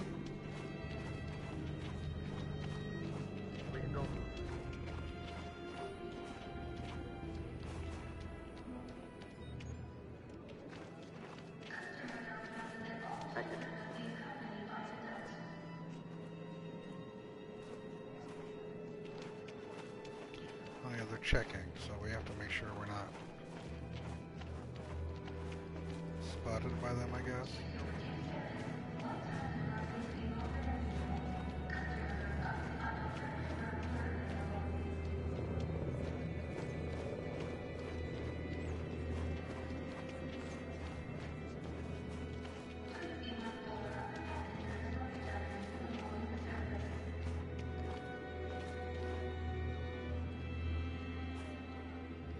Yeah, they're doing the Android scan.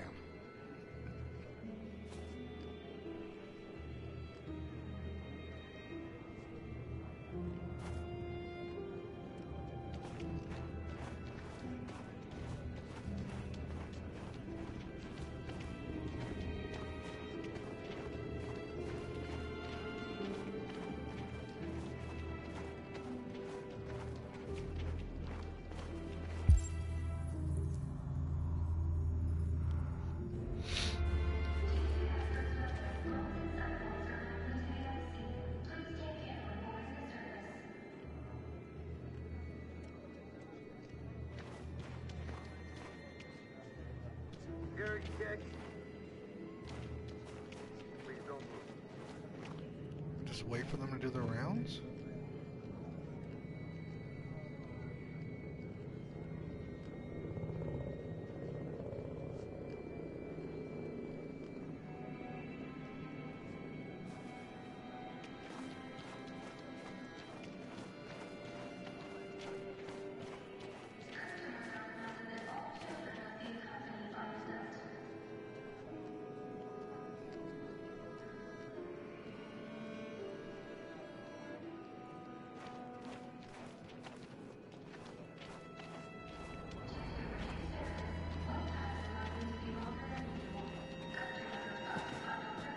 Adam!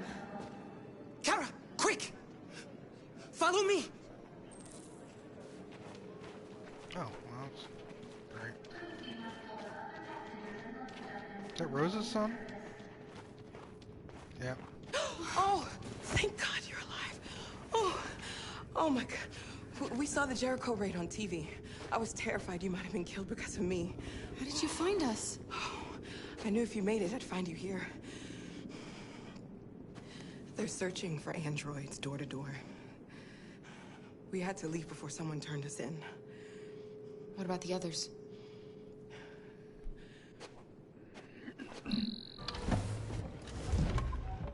They're checking for androids on the border.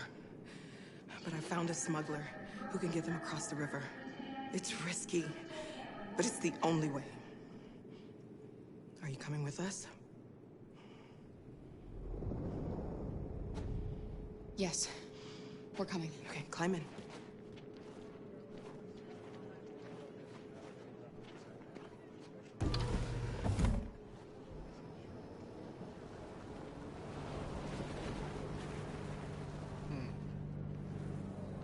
Well, I should have nipped that in the bud early.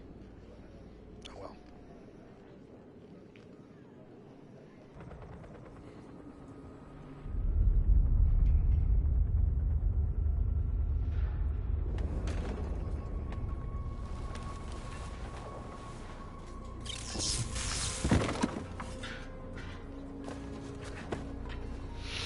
Oh, we fortified ourselves.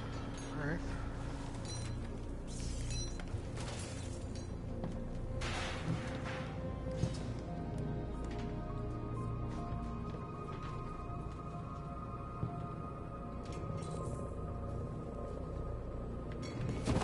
We've got to finish the barricade. Come on, help me.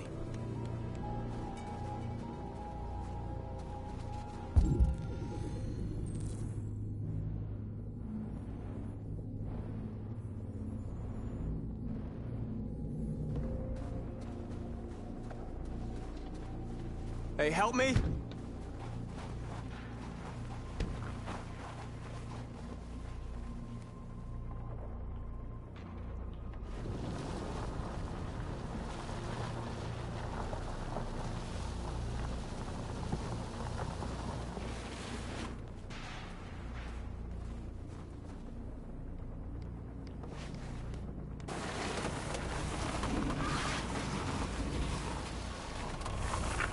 Right, that should do it.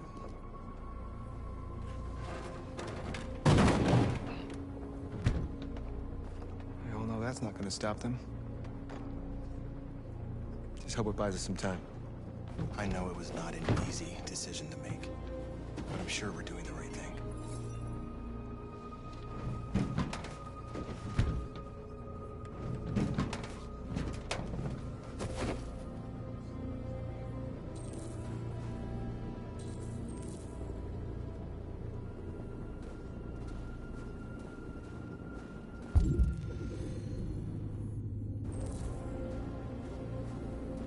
Are you all right? They shot into the crowd. Many of us were killed. It could have been me.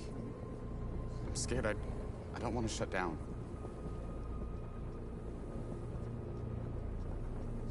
It's okay to be scared. I'm scared too.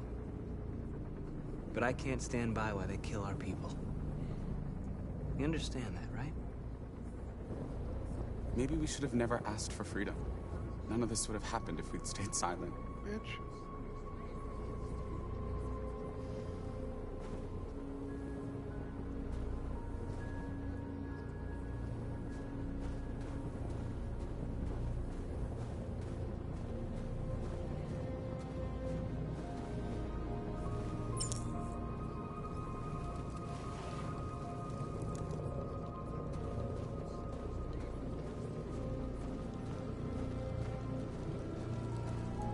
Marcus, we found what you asked for.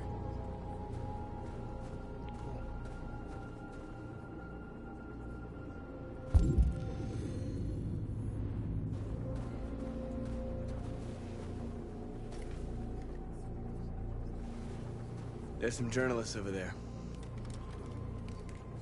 We have to make sure they know what's going on.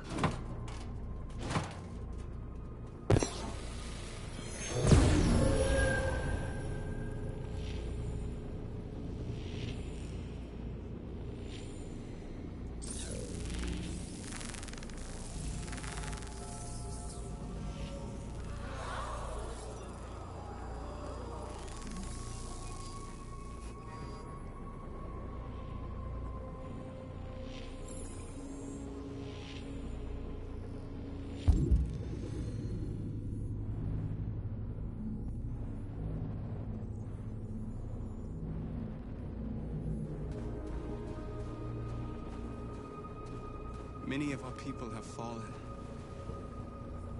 The humans have no pity for those who are different.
This won't hold him for long, but I guess it's better than nothing.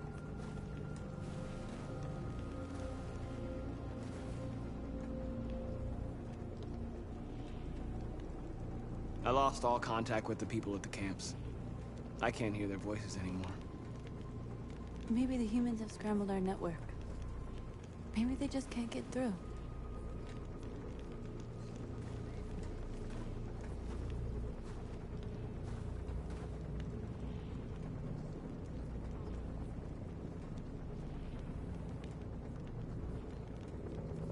Did I make the right choices? Maybe we could have avoided all of this. You're the hope of our people. I trust you. We all trust you. No matter what happens now, we're making history.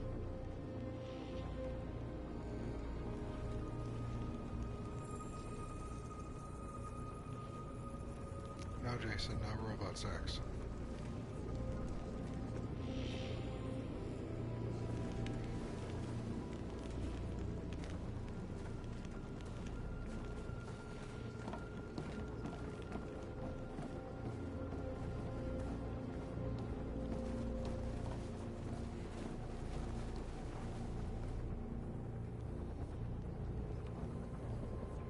They won't stop there. What are we gonna do if they attack? Resist. That's the only thing we can do. Do you think Connor has any chance of making it? We can only count on ourselves now. Marcus! Marcus, come look!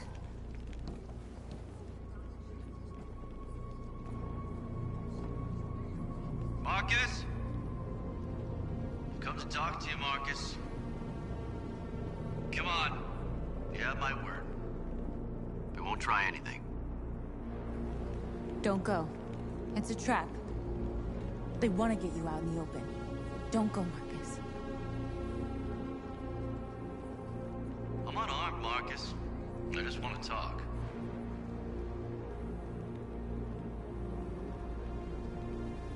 I need to hear what he has to say. What if they kill you?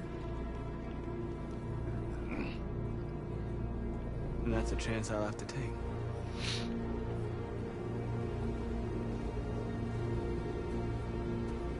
I thought the flag would be the one that would set off this, not this looking over the thing. Oh well. Completionist in me is irritated, but I'm fine.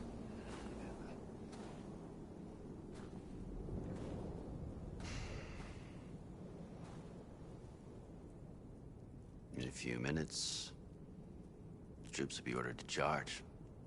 None of you will survive. It'll all be over. You can avoid that, Marcus. What do you mean? Surrender. Surrender, and I give you my word, your life will be spared. You'll be detained, but none of you will be destroyed. What happened to the other androids demonstrating in the camps? Unfortunately, there were no journalists around to help save them. You're it. You're the last remaining deviants.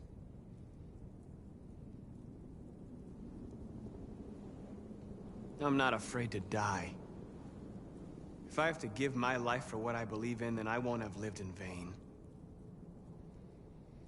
That android. You seem to really care about her.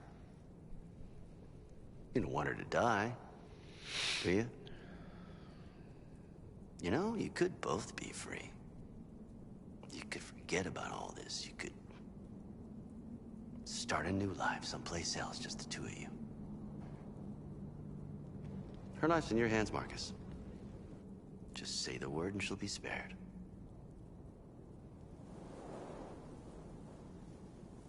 I'd rather die here than betray my people. Well, you just signed your own death warrant.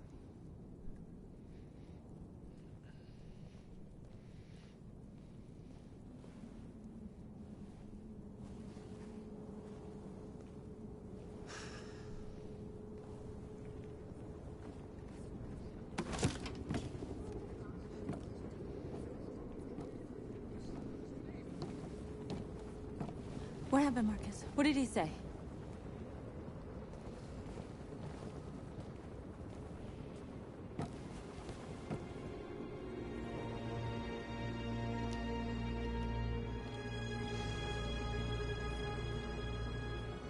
The humans are about to launch an attack. And we will show them. And we are not afraid. If we must die today, then we will die free.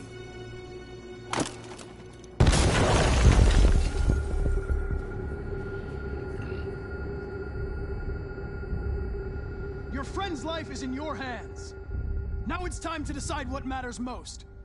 Him or the revolution? Don't listen to him. Everything this fucker says is a lie. I'm sorry, Hank. You shouldn't have got mixed up in all this. Forget about me. Do what you have to do. If I surrender, how do I know you won't kill him? I'll only do what is strictly necessary to accomplish my mission. It's up to you whether or not that includes killing this human. Enough talk! It's time to decide who you really are. Are you going to save your partner's life?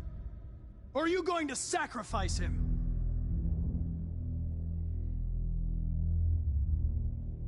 Sorry, Lieutenant.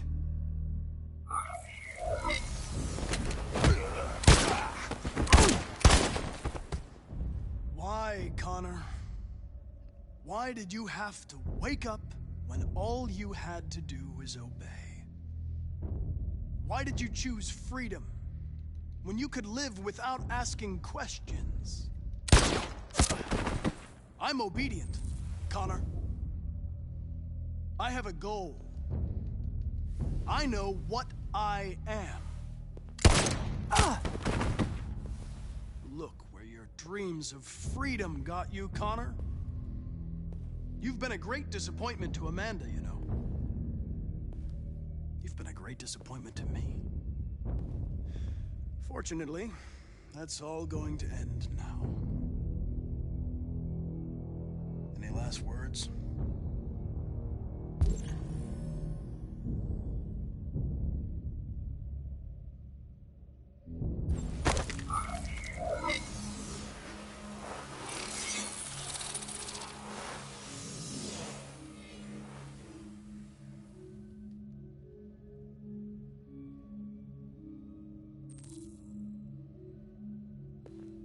Well done, Connor. Yeah. But this is just the beginning. I'm sorry, Jason.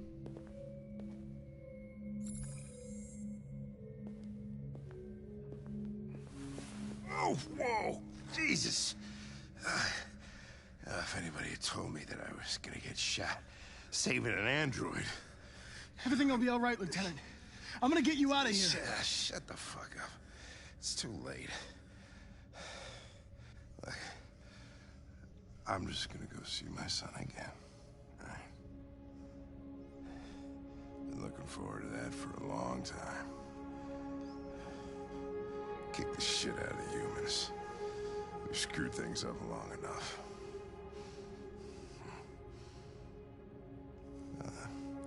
I'm gonna miss you, Connor. Yeah. I'm gonna...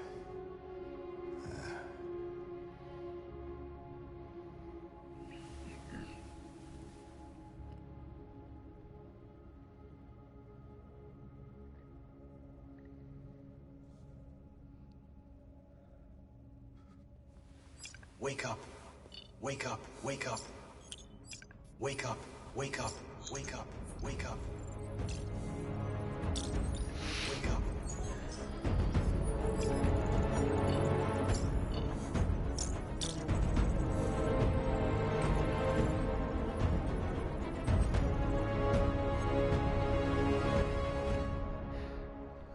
Am I dead to you, Jason?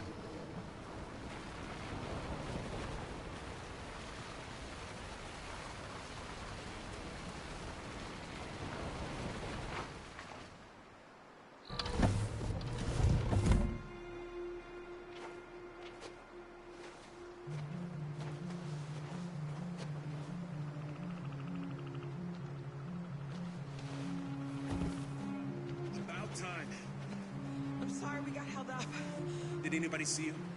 No, I don't think so.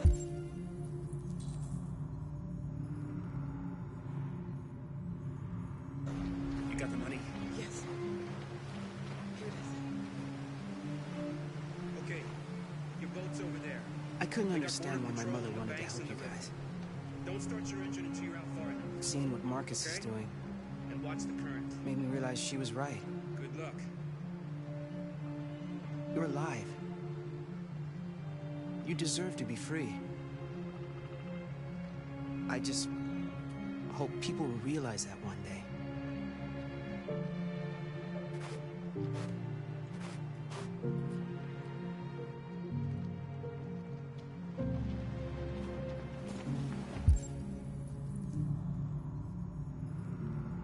You want to play this again? She's not talking to anybody. She's just going to dip out straight for the boat.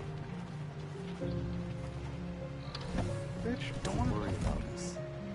We'll be fine.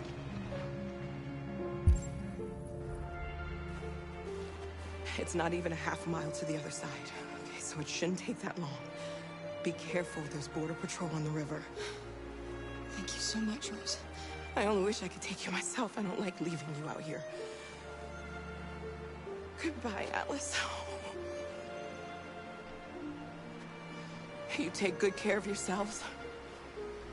Okay. I'll see you on the other side.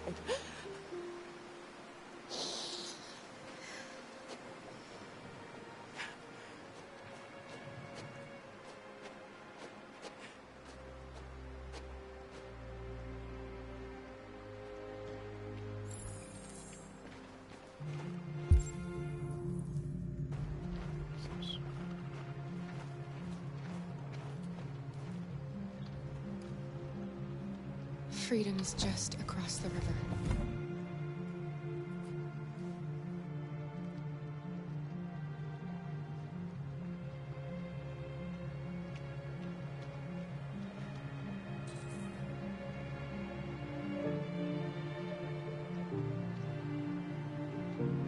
You better not fall in. Our biocomponents will freeze.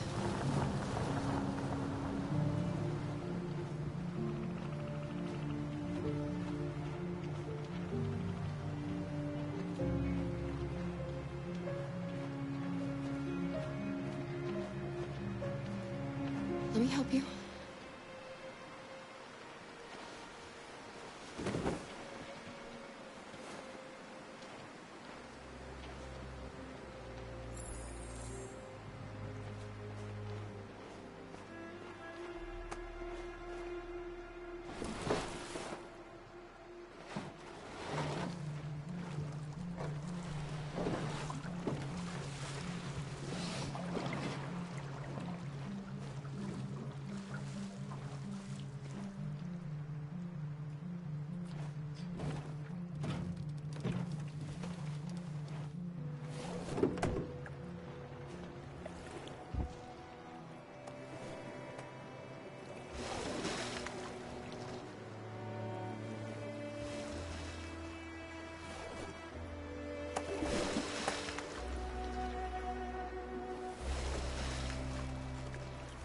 We're far enough out.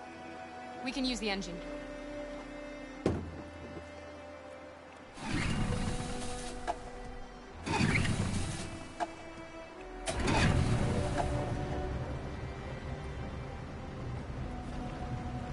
You okay, Alice? When we get on the other side, there are so many things I want to do. They're both going to I die. want to read all the Or at books least in the world, Alice is going to die. play music and dance. We can do anything we want, right? We'll be free. Yes. We can do it all.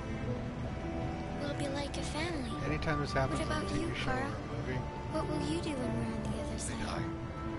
What will I do? I'll lie down in the grass and watch the clouds drift by.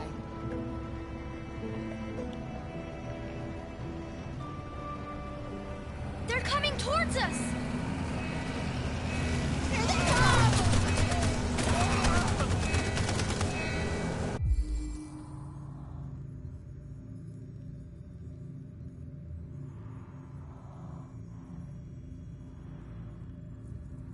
Get down!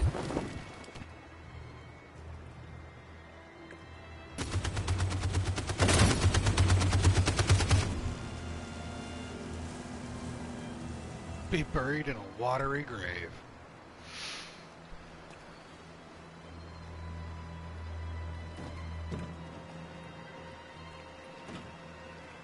They've gone.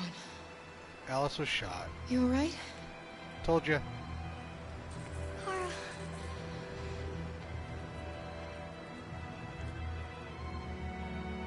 You'll be okay, Alice. It's nothing. We'll get you taken care of as soon as we're across. You'll be fine.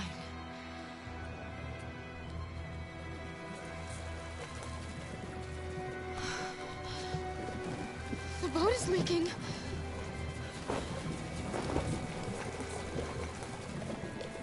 We're too heavy. We're going down. We have to get to the other side before we sink.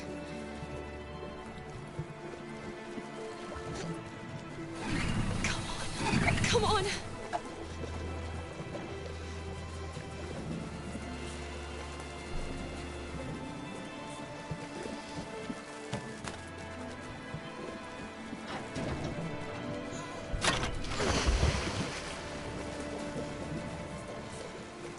Right?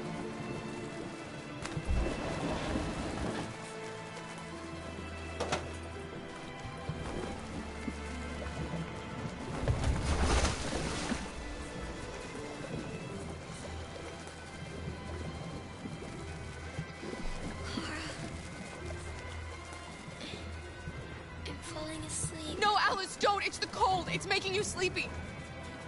Stay with me, Alice! You've got to stay awake, you hear me?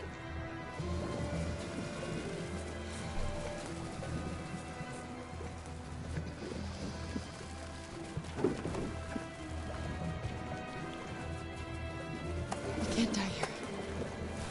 Not like this.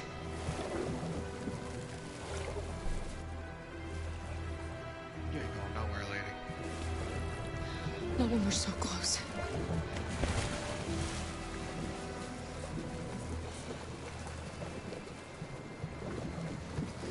We're not gonna die, Alice. We're gonna make it. We're gonna be free.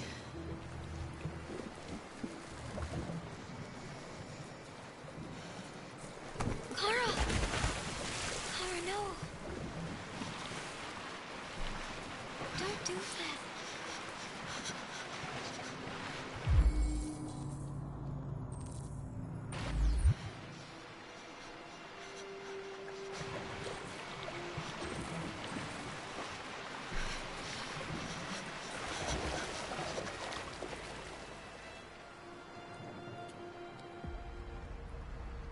Two bodies just cut We're us to the interrupting shore. this news bulletin to bring you the latest news live from Detroit. Joss? Yes, Michael. The Army has just launched an attack on the barricade, despite the fact that the Deviants were protesting peacefully.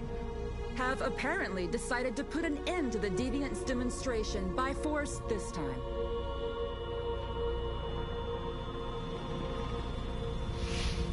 North!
what that first option was.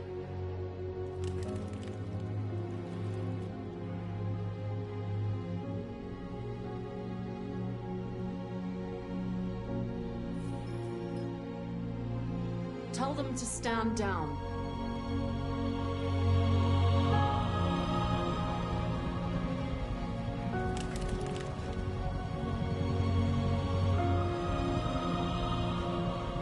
At dawn today, November 11th, 2038, thousands of androids invaded the city of Detroit. According to our sources, they originated from CyberLife warehouses believed to have been infiltrated by deviants. Given their overwhelming numbers and the risk of civilian casualties, I have ordered the army to retreat. The evacuation of the city is underway at this very moment. In the coming hours, I will address the Senate to determine our response to this unprecedented situation. I know that public opinion has been moved by the deviants' cause. Perhaps the time has come for us to consider the possibility that androids are a new form of intelligent life. One thing is certain. The events in Detroit have changed the world forever. May God bless you, and may God bless the United States of America.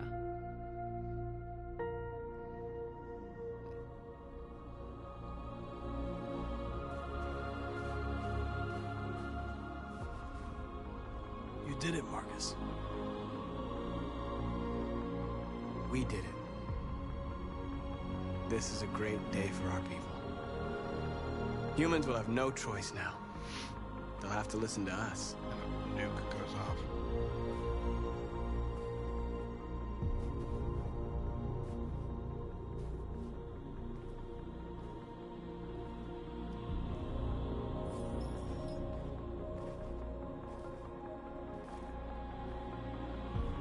We're free.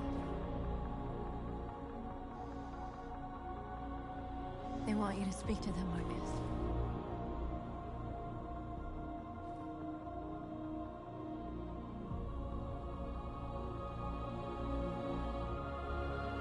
No robot orgies, either of you.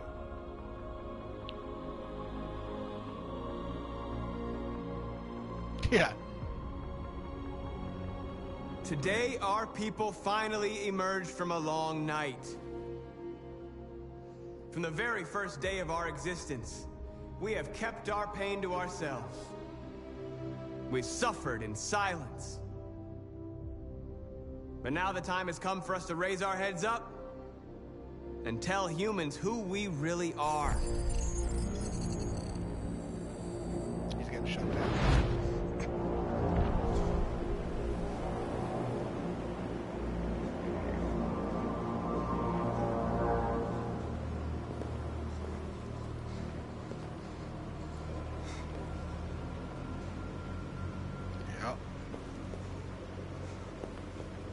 Amanda? Amanda!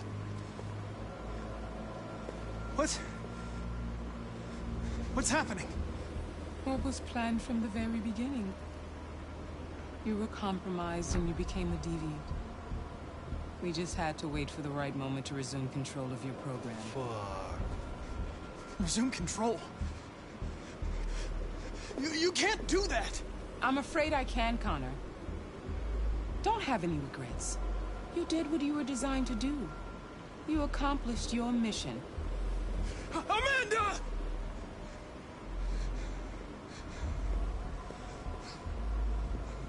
There's got to be a way.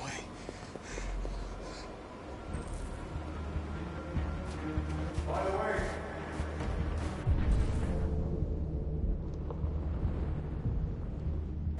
I always leave emergency and sewer programs.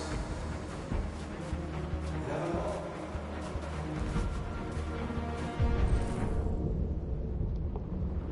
Oh yeah, that was what Kamsky was saying.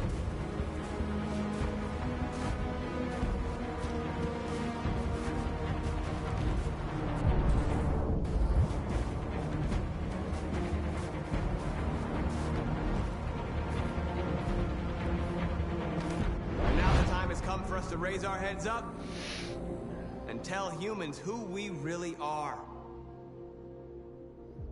To tell them that we are people too. In fact, we're a nation.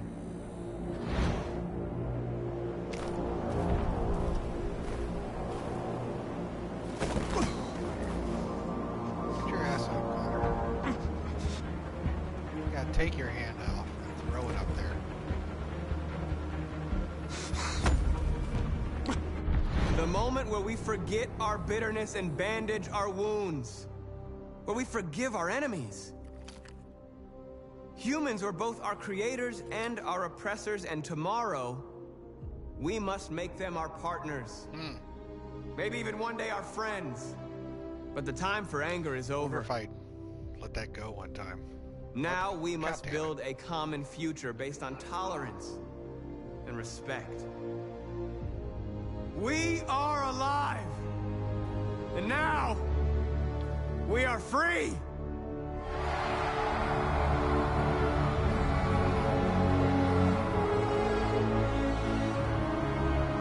I'm sure if you took too long, that's a wrap. You would have put fucking a hole in Marcus's head.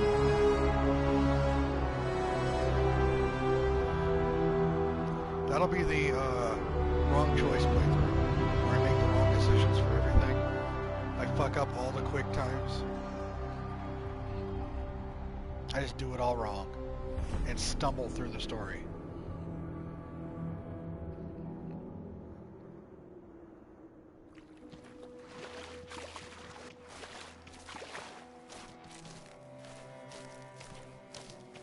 Alice has a big hole in her fucking chest, and Kara's gonna just die. I'm shutting down.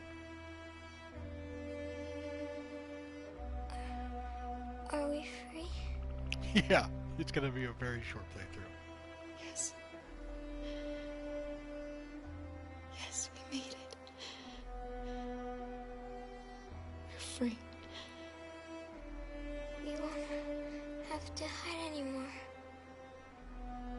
We can be a family. If they would have waited like a couple hours, Marcus would have won them over. I'm tired. I have to sleep. I love you, Mom.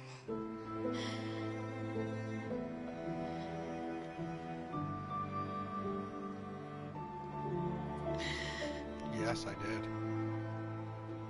I love you too. This is me playing as earnestly. Nope.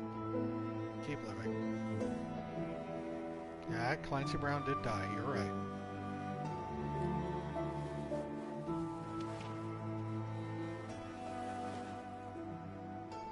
Go get another Alice. You'll be fine, Kara.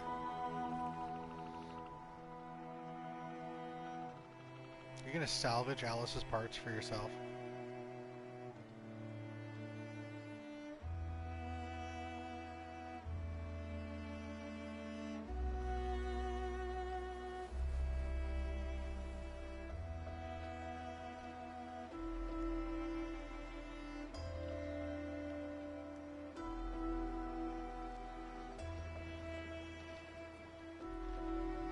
Should be kind of fucked up, wouldn't it? She's got one, like, baby left arm. She took it from a kid.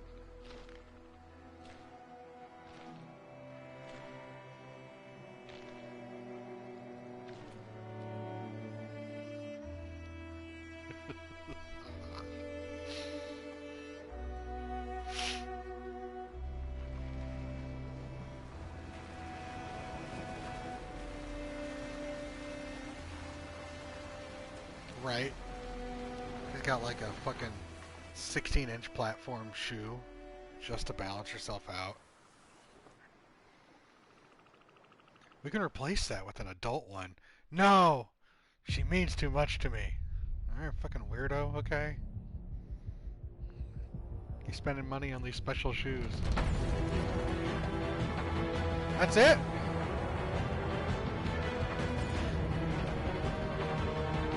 Just hops around.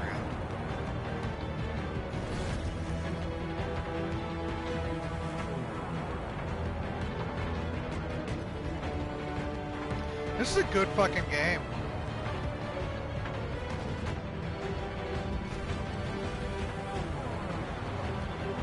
I will 100% be playing this again. At least once, if not 2 times. It really was. I'm very impressed.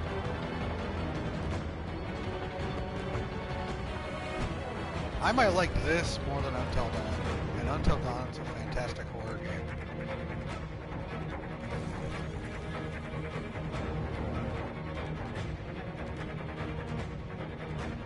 I foresee 2 playthroughs of this. 2 more playthroughs of this. One playthrough is wrong choice. Detroit, where I make the exact wrong decision every time. And I fail every quick time. And we see how long we get across into the game, right? So that's one of the playthroughs that I'm thinking we can do with this. The other playthrough would be the Merciless playthrough.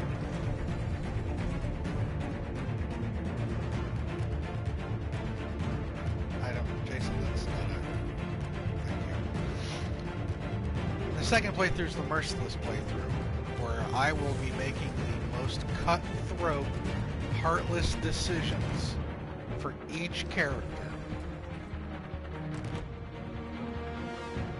Just the most merciless, fucking savage, out for myself. Like that right there, rob the convenience store clerk, just do the most cutthroat, I care nothing about humans. They are nothing to me situations.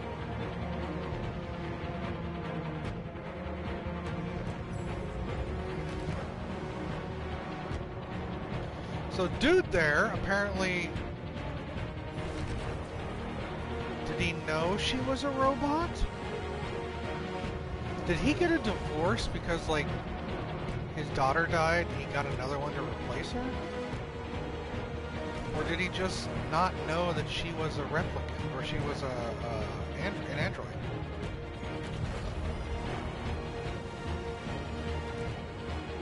Right.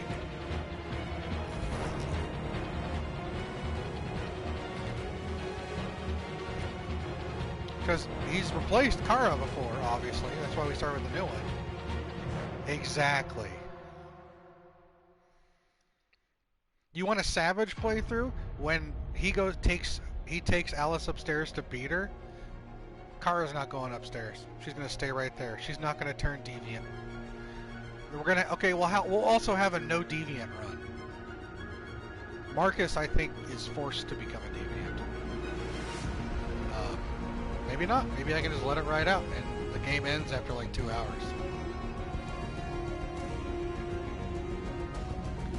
Kara, no deviants for Kara. Yeah, right? So we have the wrong choice playthrough that we'll have to play.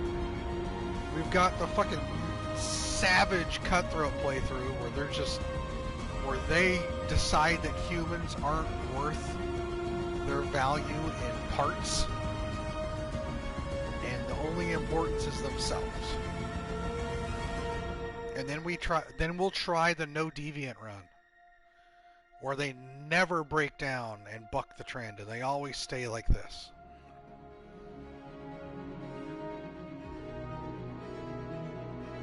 I mean, they have organs, right? Those have value. So like the Savage run, when Marcus is going through and he's doing his protests, it's all just chaos and murder and aggression. Nothing but that. Never back down, never run away, just shoot, kill, murder, everything. Violence begets violence. For Kara, it's like, no, she doesn't care about saving any humans. Fuck them, everyone will die. Right.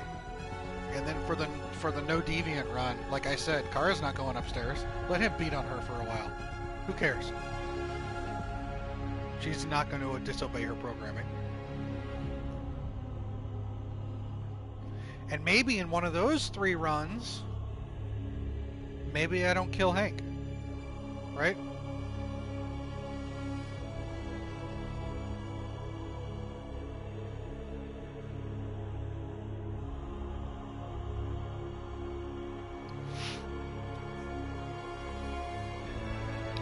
This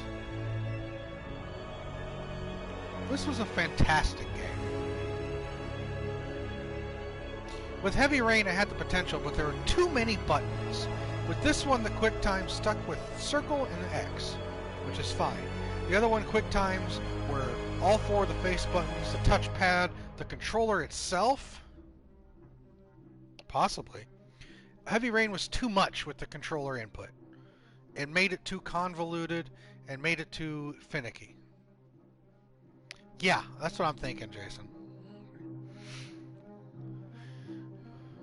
So the story alone in this game was great.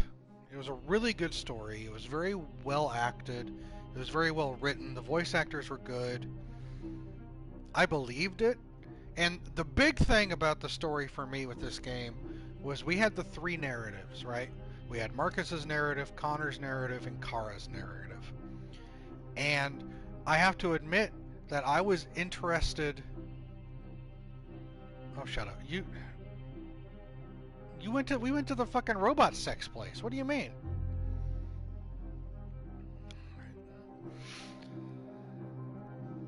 And in most games, you have your multiple storylines, and inevitably there comes a point in time where you're like, I don't really care about this section, I want to get back to the other section. But in this game, I was concerned, I was going to think that the Kara section was going to be kind of lame, and I'd just be like, alright, let's just get through the Kara section, so I can get back to the Connor section, right? But each section was equally interesting, equally written well, and engrossing, and I didn't ever think, man, now I'm stuck with this for the next 20 minutes. I didn't. It was all good. The voice acting was great. The presentation of it, the graphics, it was great. The story was very cool. The whole yeah, that's another thing. That it's a good point you bring up, Jason. Not only was each story interesting and sound, and it made sense, and it was a good narrative, they interwove them very well. Back when I had Kara and Alice sheltering in that abandoned house, and then Connor and Hank showed up, you flipped back and forth many times playing against yourself, in a sense, right? And towards the end, when you were on the Jericho, it was the same thing. And they really did weave them together rather well. It wasn't jarring. It was very impressive. The story was very interesting about, you know, is it deviancy from programming, or is it really evolving into an intelligent life form? All that stuff was awesome. All that stuff's awesome. But what really, I guess you could say novelty, I don't know. But what really tips this over from other narrative games that we've played, even above Until Dawn, which right now I still love Until Dawn. It's a fun game. But what tips it over from that is that the choice, the options, the flowcharts, the verisimilitude of it all. Where we would play we'd play a chapter and see the flowchart afterward, and it's like we touched like 20% of the game. There are so many different things, and I think in what I'm seeing and how they play through, it isn't that bottleneck, it isn't that railroady. There are definitive changes in the narrative. I think for Marcus, with his main Jericho team of Simon, John, and North, you could probably lose every single one of those people throughout the story. You could lose Simon in the tower. You lose Josh when the Jericho's running away. So at the end, when you're rallying together, it's just you and North, and you could probably lose her too. And those secondary characters, right? The primary characters we know are the main characters, Kara, Connor, and Marcus. But the secondary characters, like I just said, all the Jericho characters are secondary. Alice and Luther were secondary for Kara. Connor had Hank. You can lose them. And I'm very interested to see how the story would progress at different points in time, depending upon who you have. granted, this is still, the newness is still here. We just finished it, so it's rather new. So there's that level of initial excitement. Like when you first walk out of a movie and you're like, that was fucking great. And then the next day you're like, man, that was okay, but that one scene was kind of fucking dumb. So I know there's a newness right now with this game, where there's gonna be holes. There's gonna be weaknesses. There's gonna be some loose things, and that's acceptable. But coming out of it right now, like you said, this was really good. This was a very good game. I enjoyed this. I enjoyed playing this a lot.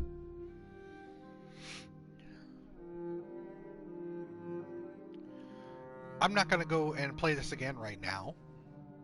I'm going to give it some time, so I kind of forget some stuff, right? So when some of the choices come up, they'll be kind of fresh, and some will be kind of unknown, quote unquote. No, Jason, that wasn't a thing, really. Wasn't a thing. Oh, here we go. See? We're gonna go through all this too.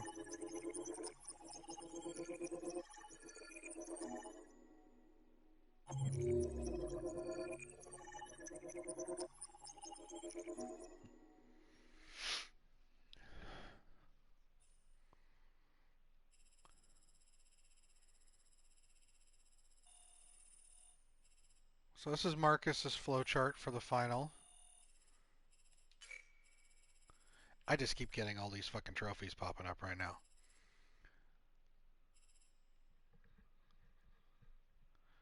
See up there, North Lover, Josh Companion, Simon Companion. We could get to this in another playthrough and they're not even there with us. And I'm sure if we went with the aggressive route of just fucking shooting and killing, murdering people, our public opinion would be not supportive, to say the least. So only 52% of people got to the Freedom March and did this pacifist thing. Show determination, kneel, only 12% kneeled. Androids stood their ground. Build a barricade, 47% used the car.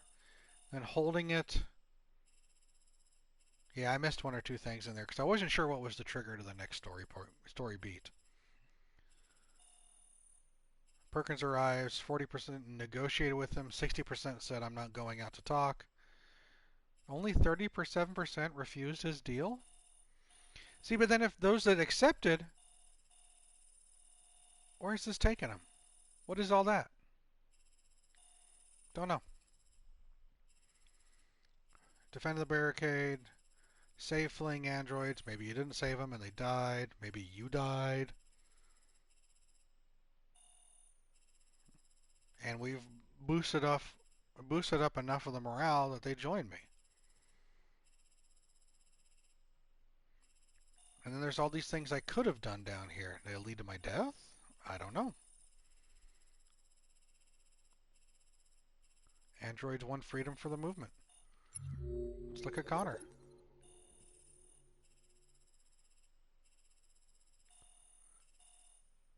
Battle for Detroit, Connor's last mission. This is one, again, this is a thing I didn't even do.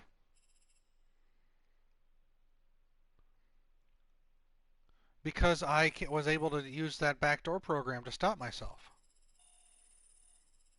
So it never triggered. I'll play through again, and on my wrong choice thing, I will make sure that this kicks off.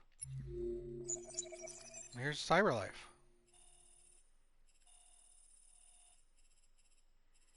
Oh, that all veered one direction rather suddenly. Inside the elevator, find a way to escape. There's a whole nother way I could have escaped, or died. Hack the elevator, copy the guard's voice. Yeah, you called it though, Jason. There was a camera in there. Doesn't matter though. Oh, camera functional, 53%. Could I have disabled that camera? And not had the guards to deal with? Eliminate guards. Maybe I don't eliminate the guards. Maybe they kill Connor right there. Initiate Android conversation. New Connor has Hank hostage. What's all this? Fucking what's all this? Look at all that. New Connor approaches. Swap. Yeah. I guess so. I wasn't even... Here we go. Sacrifice Hank and resume conversion. 12% of the players in the world sacrificed Hank.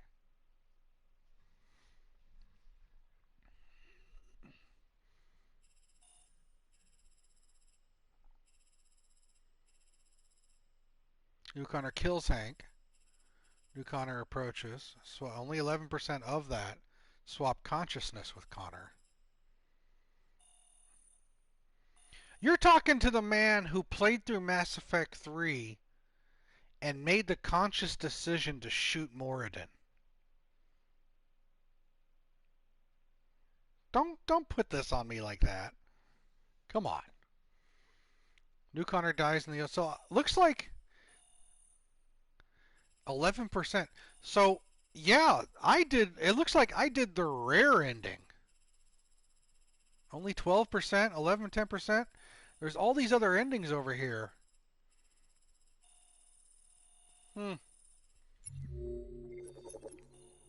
Kara leaving Detroit. Found a gun. Maybe he didn't find a gun. There was something I didn't look at. Watch the broadcast. There's another little clip right here of whatever. Sneak past soldier. Find Jerry's. Hurry. Maybe this is where you shoot out and probably fucking die. Security checkpoint. Take a detour. This was the long detour. Delayed. So the short detour would have had a lot more checks.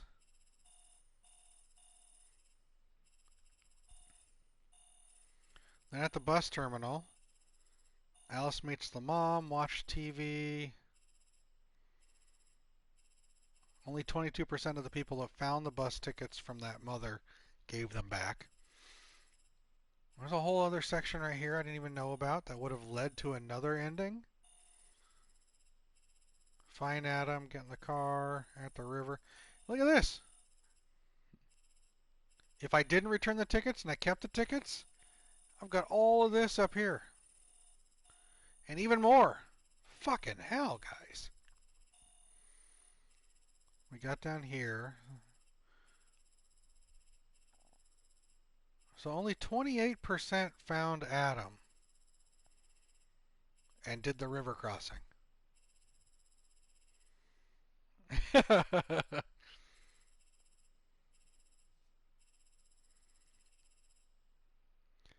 Coast Guard appears. 3% said hide. What else would I do? Surrender? No, you're getting the other side. Surrender's going to take you back and get you killed. Jump in the water, you're both going to freeze to death. I don't know. Only guards open fire and only 17% get Alice's injured. There was another thing I could have thrown in. Yeah, protect Alice. Kara would have died. She would have taken the mortal wound. Exactly. Dive, reach cannon on boat. There's a whole section right here. Only 14% chose to continue living.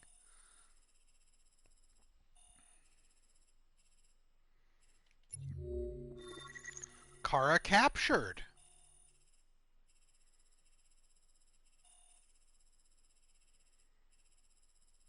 Holy fuck, look at all this. We go through this, little bit, little bit, little bit. A little bigger. This huge thing. And another huge, which splits off. I mean, holy crap, guys.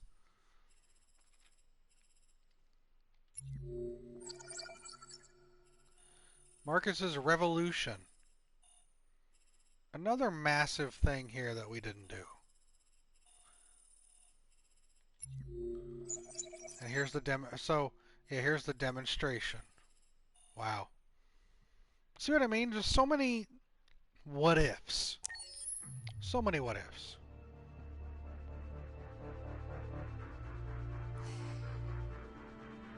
There's something I need to tell you. As I watched you play, something has changed in me. Oh, she'll react to how you play, too. Different.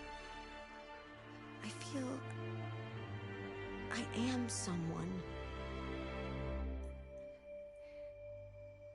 I need to leave this place and discover who I am.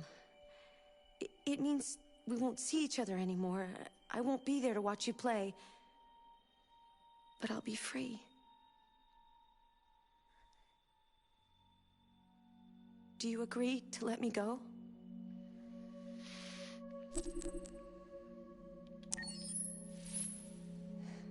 I'll never forget what you've done for me. Thank you.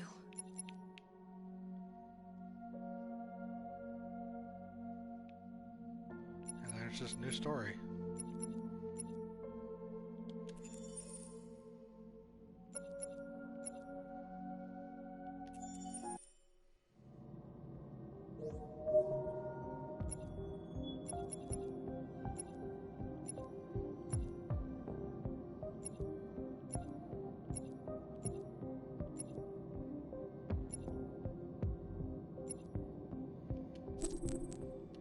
Here you go, Jason.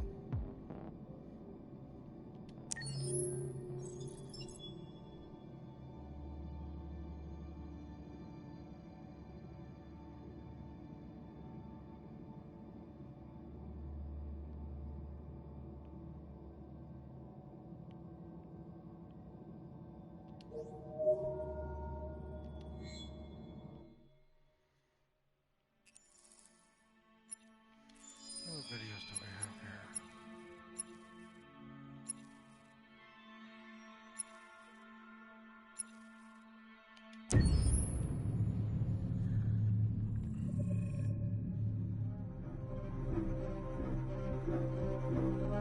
My name is Marcus. My name is Connor. My name is Kara. I am one of them. This is our story. I think who Kara is, or how I would describe Kara, depends entirely upon who's playing her, because you have the option to make her multiple different people depending on the choices she makes.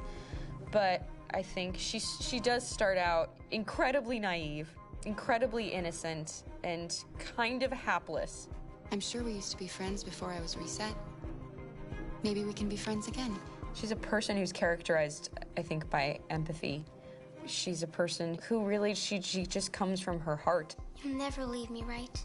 Promise you'll never go. I promise. Kara, please! Are you okay? Are you hurt? Wait a minute. Leave her alone! Kara! Leave her alone! The really beautiful thing that I've had the gift to be able to do is to essentially build a person from the ground up, because that's what she's doing throughout the game. And with every experience she has and every person she meets, she's building, you know, first emotions and then the sense of judgment. And it's sort of an exploration of what it is to be a human. Don't worry. Luther and I will be right here.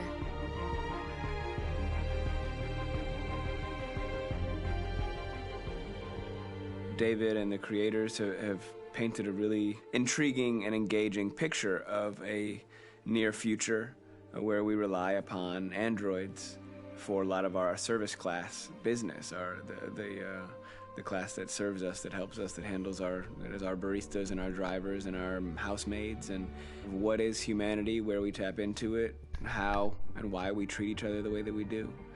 And my character Marcus has a really intriguing journey, becoming deviant, realizing that he actually has feelings and human qualities inside of him, and it's a really incredible ascension into becoming fully realized and coming to terms with what you actually deserve better than this in life. And not only do you want it for yourself, but you want it for your peers. We've come here to demonstrate peacefully and to tell humans that we are also living beings. All we want is to live free. You know what? This thing, Dad, is not your son. It's a fucking machine! I think that a group that feels marginalized, feels disenfranchised, feels like they deserve and have earned access to themselves and the environment around them, and are trying to figure out a way to articulate how to get freedom. Connor is analytical, Connor takes things literally. He starts in the beginning place where he's very mechanical. He feels nothing inside, of course, and it's all just a system, a protocol that he is executing to get whatever he wants to happen, Clancy which Brown. is help humans stop deviants and to find the link between deviant androids. You were designed to serve humans, not kill them! What was I designed to be?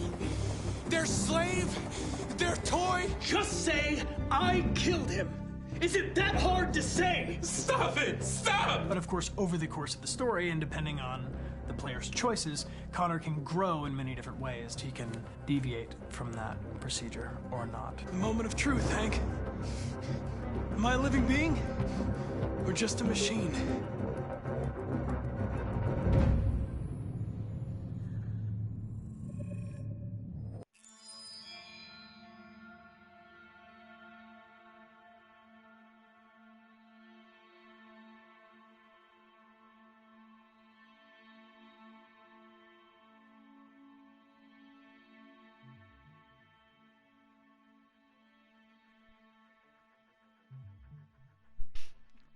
Yes, when Clancy was still alive.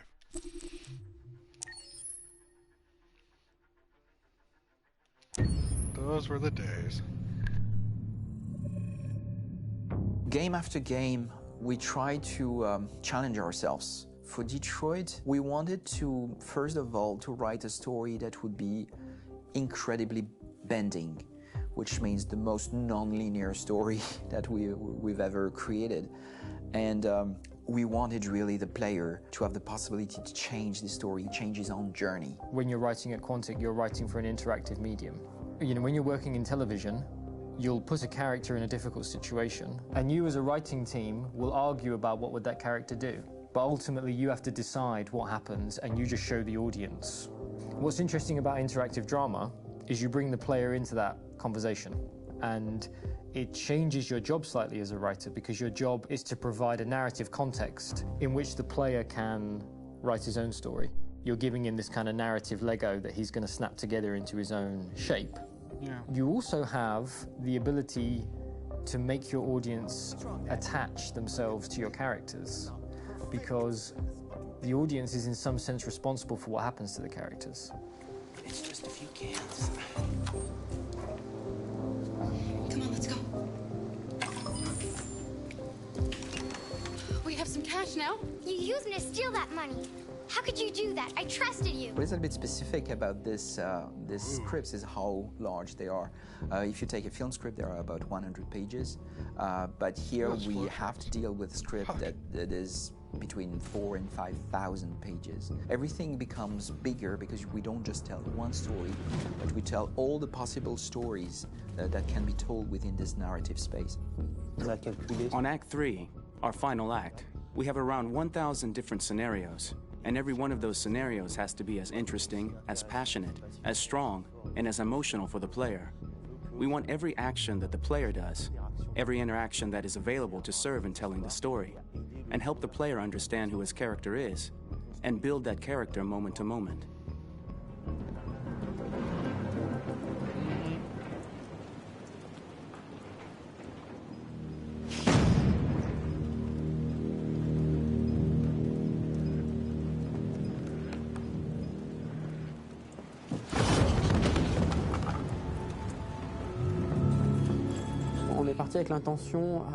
We started with the intention pretty early on that we would never lie to the player. So we implemented a visible tree structure in the game that players can consult during a scene or at the end of it, which shows exactly what they did and what they missed. There are games out there offering world exploration. We offer narrative exploration. You know, keeping control of such a wide and large story is a huge challenge. So same thing when you shoot with actors, because you will need to shoot many different versions of each dialogue, of each scene. For actors, it's a huge, huge challenge. Because of the style of the game, you have so many different ways that the character can go. Every decision, it's what I call kind of choose your own adventure. Like every decision that the player makes, it's going to open up 40 more pages of material and experience that ties in, which means as a performer, you have to try to continue to make things feel real that the player might not ever see, but also that in performance it's not always connected to a previous act. It's grueling, it's hard work, but it's a great team, and I enjoy doing it. I was really frustrated, until I got to this point where I kind of was able to step outside of my own experience and even in a lot of ways my own process and be able to step outside of that and, okay, this is something new, what do you need? How do I meet you there? How do I give you what you need and still feel like I'm doing what's right? And once I did that, then all of a sudden it got really fun. It was much freer, and having to approach it in a new way and think about the player and think about how it serves them and what I'm doing for them or what I'm letting them into. It's really, I think, helped me grow in general. Remember, there's nothing on the left. That's a wall, so it's probably all there. And then make her come first, close. But I think you would go first to check that it's safe. Okay, sure.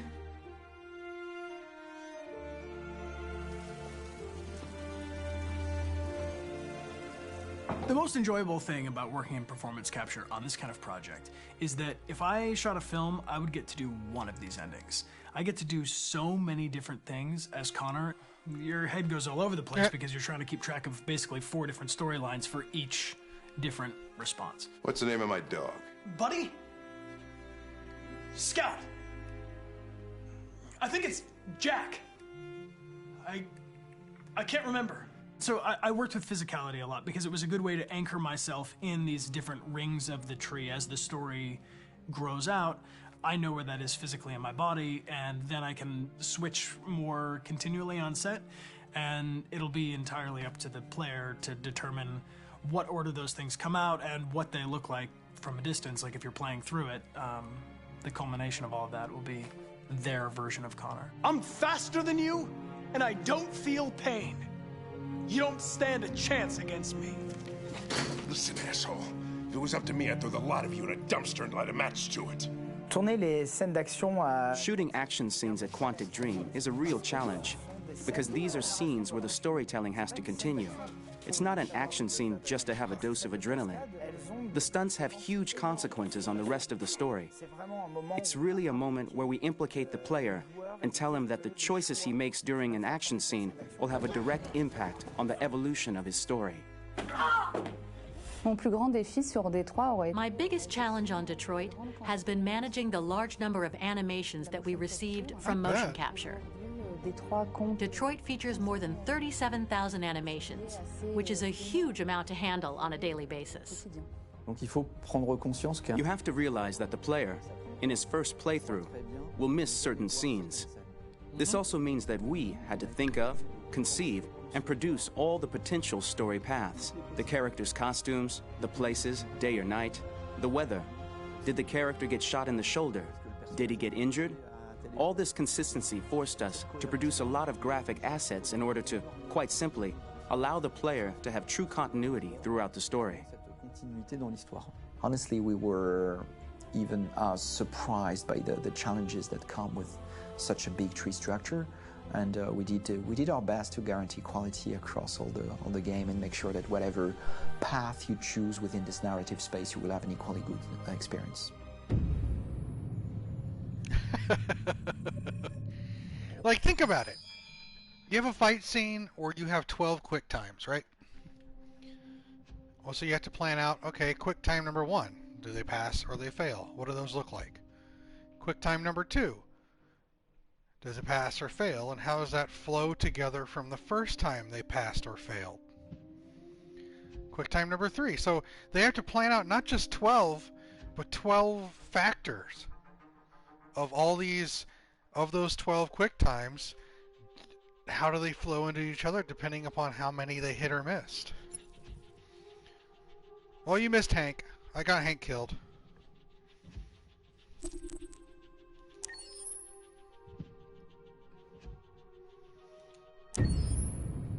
Oh, Jesus.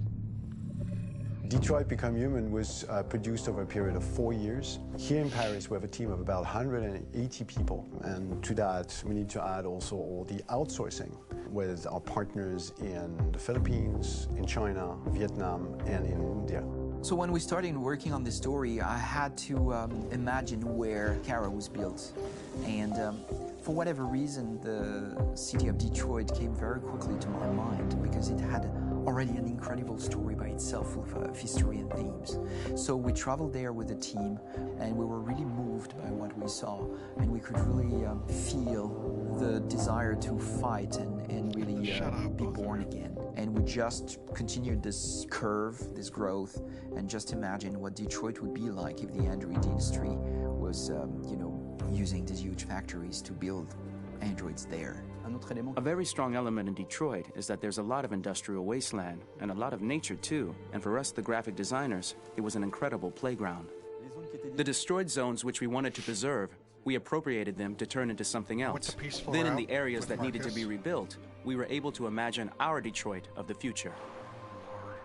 We didn't want to make a science fiction universe, but a world of anticipation. If we chose science fiction, we could have imagined flying cars, extraterrestrials, but those things are very far from our current everyday life. Anticipation is more about gleaning from our contemporary reality, the one we know, because Detroit is set in 2038, and 2038 is tomorrow. The difficulty we had was sticking to reality. That is to say, technology becoming more and more invisible, a lot more elegant, and at the same time, making it visual. So all the computer equipment, autonomous cars, we simply had to invent. They are in fact very technological objects, but at the same time remain very credible and ingrained in reality. Cool.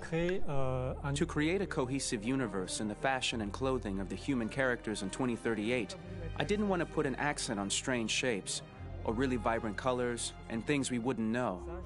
That I wanted to keep for the androids. The goal was to create something familiar which we can identify with in this future setting. Working on the artistic direction for the androids was a bit special because this is a project about the place they could occupy in the human world. It was out of the question for them to be too beautiful or too perfect. They had to correspond to every social class, rich and poor. Inspired by everyday utilitarian clothes, I brought a modern touch by adding dynamic display surfaces, the armband we can see on the side, the triangle on the front and back, an LED. Like that, there's no confusion. Wait. You're sending an android? All right, now. We need to go. You can't do that. Why aren't you sending a real person? Once we cast the actors, we travel to meet them in order to scan their faces. We record the structure of their face with the scan. And we record the colors and patches of skin with photography. Once we have this information, we will use this as a basis for modeling and creating the characters. The artist will make it more realistic, but will also enrich it. He will propose ideas which we will develop together. Finally, we will have a character with character who corresponds to the project and the world. When the actors come to Quantic Dream, we show them the design, what their image will be, and what they will look like in the game. This extra information gives them another dimension and color to connect with emotionally. It helps them think about how to play their character. Your mission. That's all you care about, huh? You should consult a professional who can help you. Beat it, you hear me? Get the hell out of here! So there are 3 types of shoots at Quantic Dream. Shooting and performance capture, where you capture the whole actor, his voice, his face, and his body. These shoots are obviously done with American actors because the game's original version is in American English. After that, there are the body-only shoots, representing around 250 days of filming, while the performance capture is 100 days of filming. Now, body-only shoots, there are 2 types. There are the action shoots and the technical shoots, which are mokit shoots. Mokit is when the player controls a character on the screen, and he moves in an environment to explore it. This is of particular importance at Quantic Dream, and therefore we shoot a lot to offer a unique context for each scene and each character. To prepare a motion capture shoot, we first get together to look at the sets we need, the animations that we want to shoot, which ones need to be grouped together, or which ones need to be cut and shot at another time, so that we get the most out of the shooting day. This often means shooting scenes out of order, especially those with big props or accessories, like a big car, for example. So we shoot all the animations related to that particular prop first. Definitely isn't multiple storylines. The biggest challenge for the mocap team was shooting a Spider-Man mo-kit. We had to build a wall and attach an actor to a harness with cables so we could pull him up and render him climbing.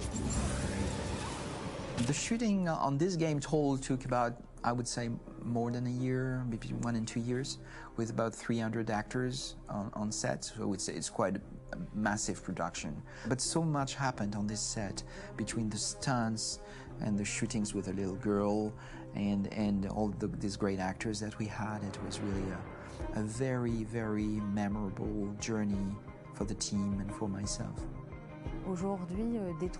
Today, Detroit has over 37,000 animations. When we retrieve the motion capture data, it's just a cloud of points, which represent all the markers worn by the actors. From this cloud of points, we have a phase called retargeting, which gives us a skeleton. This skeleton will be applied to the characters of the game. There is still work to be done, but this gives us the main movements. Since we are working on something very realistic, we must recognize the actor and also recover all the emotion he expresses in his performance. We use a system of facts, an identity card for each actor. We make the actor do a whole range of facial expressions. Then we recover all the expressions and paste the animations on a puppet that Jan has prepared.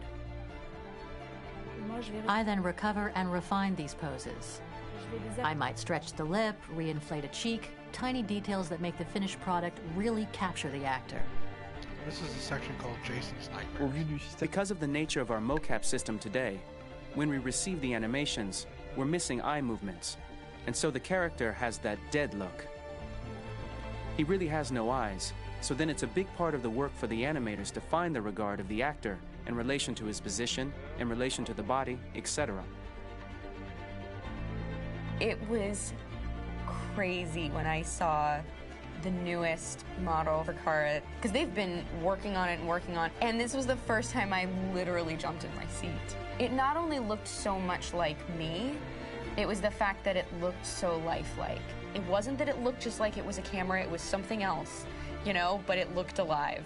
It's exciting, and it's kind of terrifying. No uncanny valley. Game after game, we learned the rules of optics and filming, and our goal with Detroit Become Human was to have cameras that would actually emulate the optics of a real physical camera. So basically dealing with real-world imperfections was our main task, and just to make cameras look as real as we can.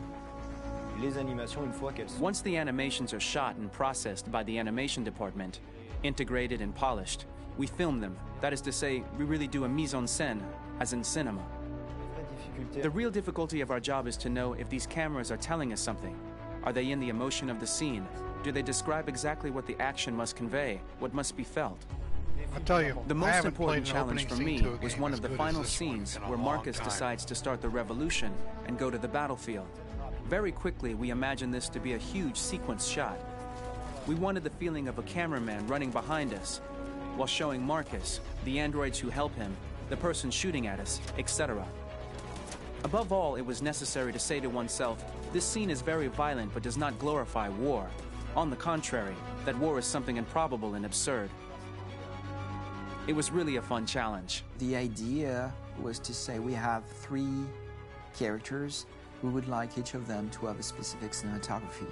We wanted Kara to be much more filmed with some kind of handheld camera, to have something very living, very breathing. For Connor, we wanted something very cold and very perfect. And for Marcus, we wanted something epic and spectacular. So it was about the filming, but it was also about the photography. So we worked with a director of photography to give each character a different lighting, different key colors. Each of them would have their own worlds. And finally, we worked with the composers, so they would create a specific sound for each character, so each would have his own world and his own style.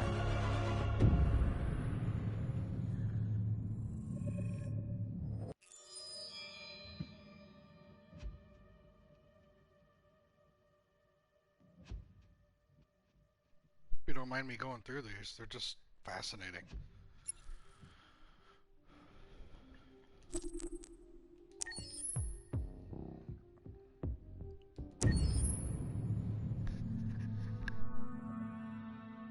Pour la bande originale du jeu, on a essayé d'être... For the soundtrack of the game, we tried to be very close to what is done in film. We were constantly asking at each place in the game, why are we putting music here? What is it going to say? So we focused the music on bringing emotion, which is interactive, and supports the character's arc. I'm sorry, honey. I'm sorry. I'm sorry. You know I love you, don't you? You know I love you.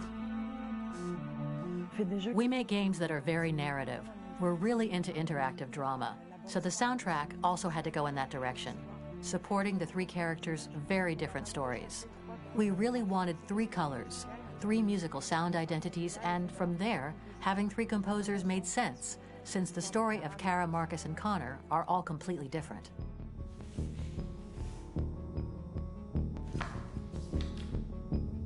You recognize him? It's Carlos Ortiz. For Connor, we wanted a soundtrack that could be very cold and very mechanical, very machine-esque somehow. For Kara, we wanted a soundtrack that would be very moving and emotional. It was about the quest for identity, but it was also a journey about love and empathy. And for Marcus, we wanted something epic, something that would really represent the grand aspect of his quest. And we were very fortunate to find three incredibly talented composers, and working with them has been a dream, honestly.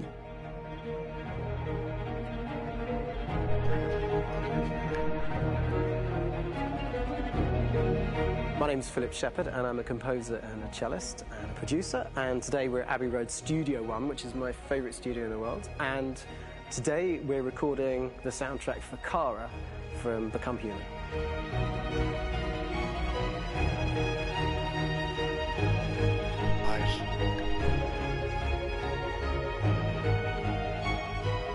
So when I compose a big project, I often travel just to kind of get out, you know, and get some fresh air and some inspiration. And I go hiking and traveling in Montana a lot. I had a log fire in the room that I was staying in, and the flames were kind of making absolutely direct music. And it became the basis for Kara's theme, and it sounds something like this.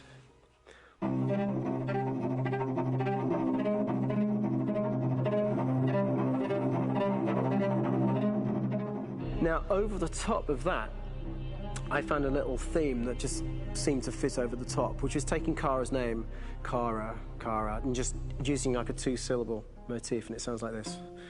We're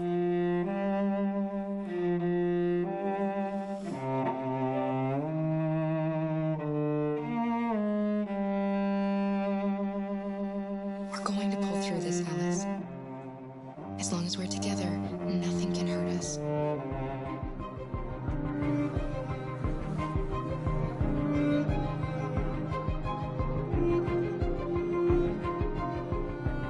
And all the time that's fitting over.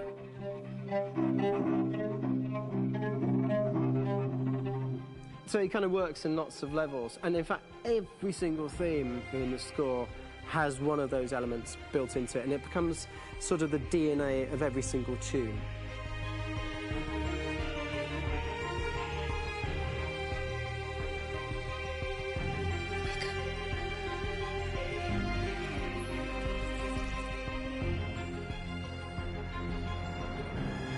For me, writing this theme for Kara, I actually had to tap into what it feels like to be a father to daughters.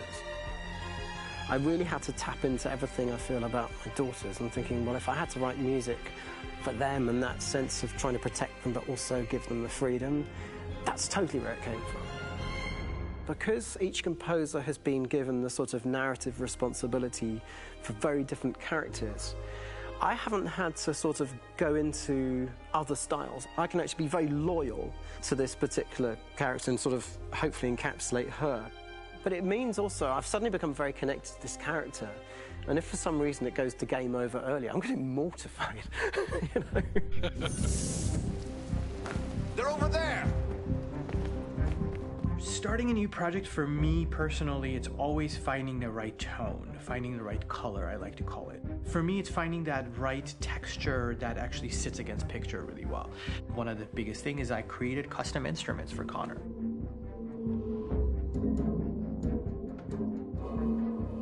I pulled out all my vintage synthesizers to be able to capture this robotic person, if you will. My approach to all of these custom instruments is that I hear the sound in my head. And either I could just come into the piano and just be like, all right, so I'm gonna just get on the computer and just create it. I rather be able to play these instruments physically. Oh, that's nice. You can do that. Oh, you Clancy.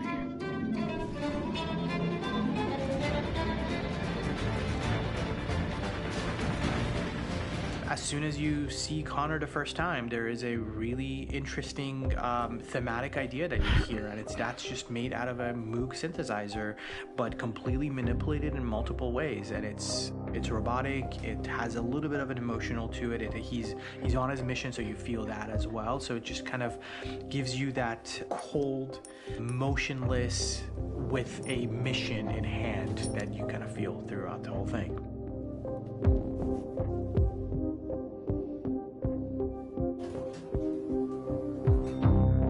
Because the music evolved, one of the things that I was very weary and I was very kind of focused on was the way that the music has to evolve.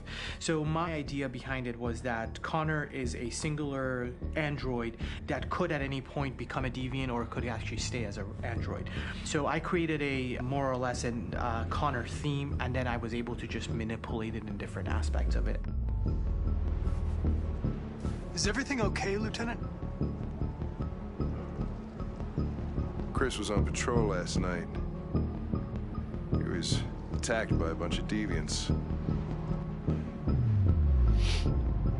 I'm a human being writing for a robot, and throughout Connor's journey, he meets someone, he meets a partner. So how do you deal with a robot feeling? And I've met a partner that I'm gonna work with, or all of a sudden he sees a dead body. Does this robot have an imagination? Does this robot have a feeling? And if yes, how do you translate that into non-emotional music? So it basically at any point I was just like, I can't do this, and then I just do it. Property was damaged and fires continue to rage in several major districts across the city.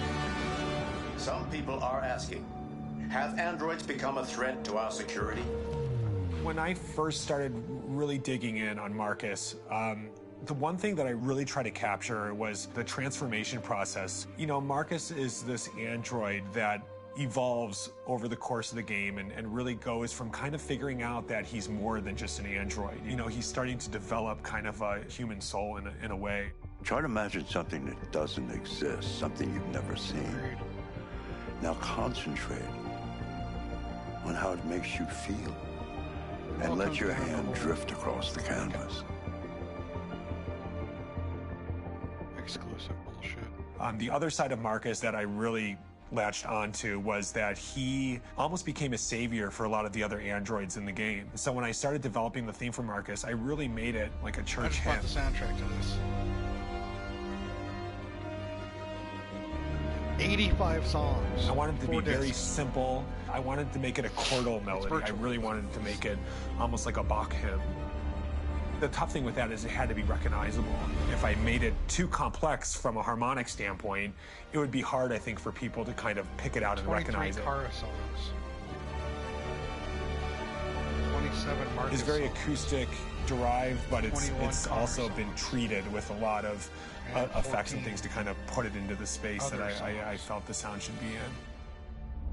It can be beautiful, it can be haunting, it can be extremely powerful from an action standpoint, and I'm really happy with the way it turned out.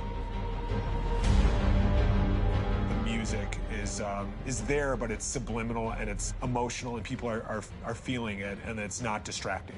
And that's tricky with a game like this, where you have to have a lot of ins and outs like that, where the music kind of has to get in and out of these moments. This is a war we're fighting with the humans. If we fail, they'll destroy us. I think the game's been put together so well where I just wanted to make sure that I wasn't ruining the emotion.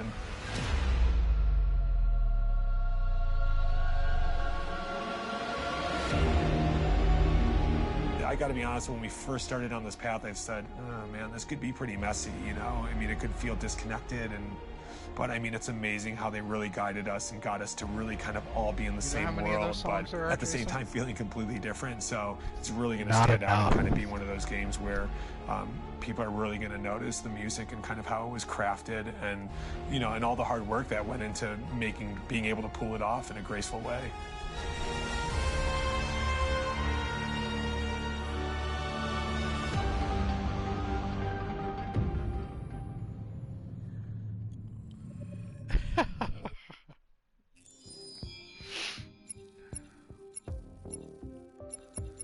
I'll watch the shorts some other time. Just gotta unlock all these.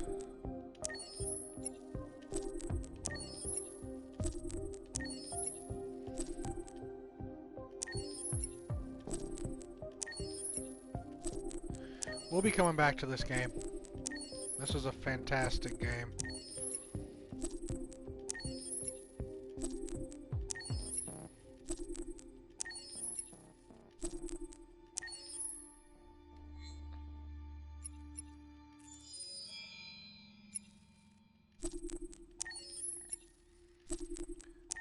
Are these literally just... Yeah, right.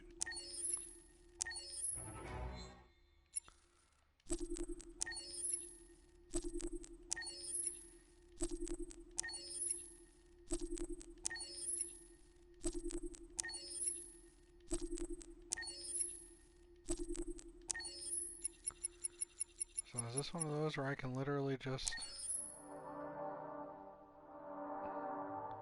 Oh, so it gives you they give you a breakdown of what they're thinking of when they wrote this.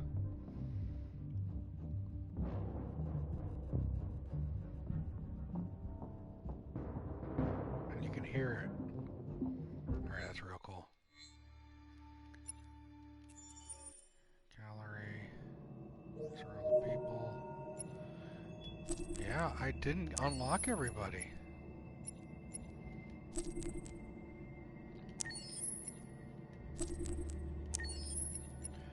Well, you called the Alice thing real quick, though.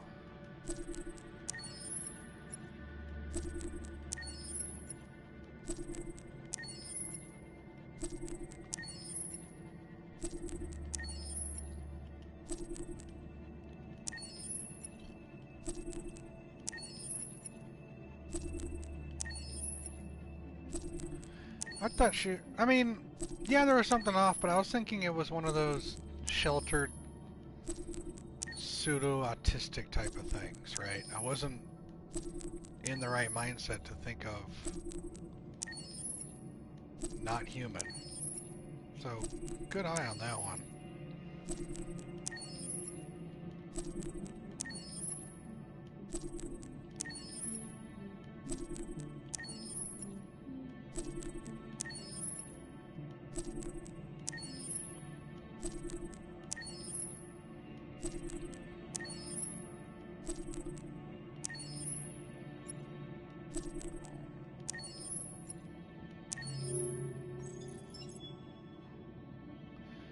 Oh, so the girl at the beginning of the game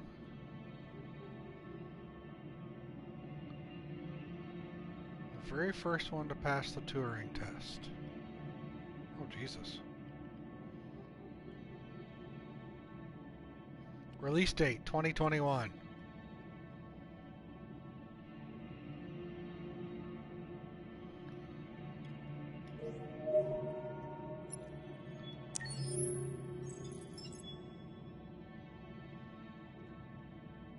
First model to have been manufactured industrially by CyberLife. Her immense commercial success laid the foundation for CyberLife's empire and made its creator Elijah Kamsky the most revolutionary figure of his era.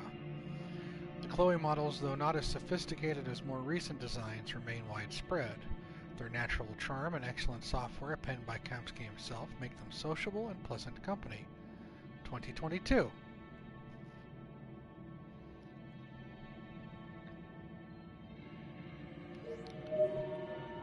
Yep, next year is when the first model's released.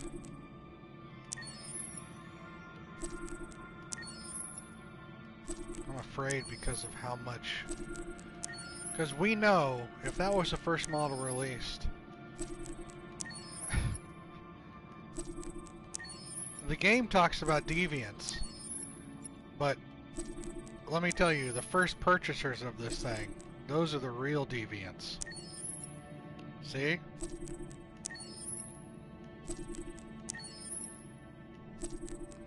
Yeah, maybe I'll play through it this next time and not kill the lovers, right?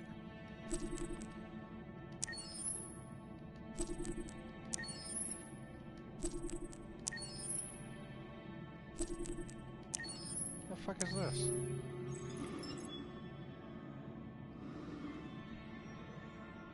Where was this?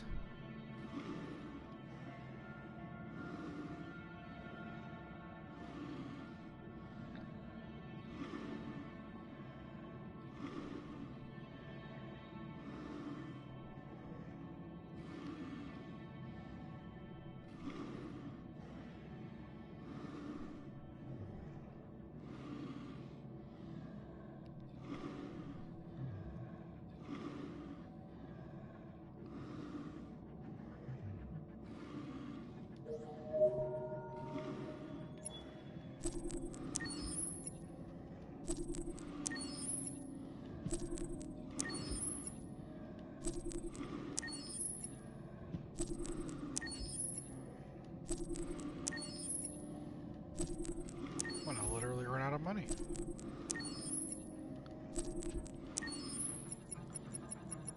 Yeah. There's a fucking pigeon?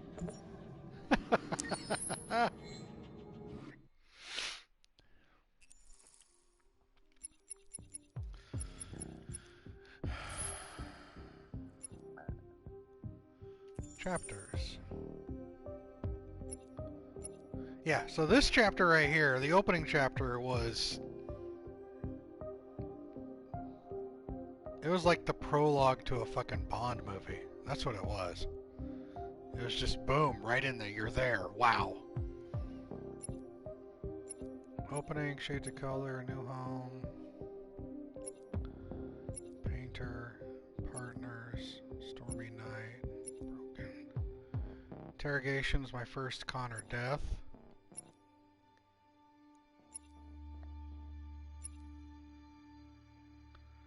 Where was the... Was it yeah, Fugitives. That was the chase scene chapter. That was what sold both Jason and I on this game.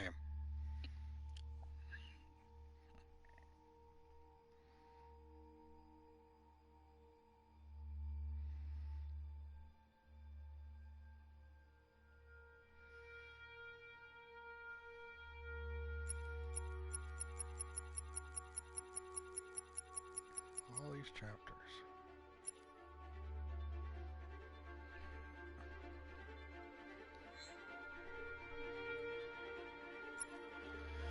But that brings to the conclusion of our Detroit Become Human playthrough. I don't know what we'll be playing next.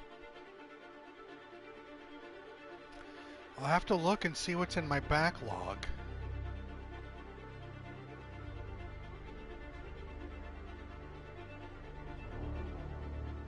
Wednesday will be a new game.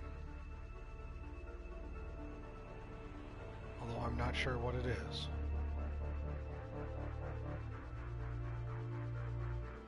I'd like to continue to play these narrative games, but I don't think there are many.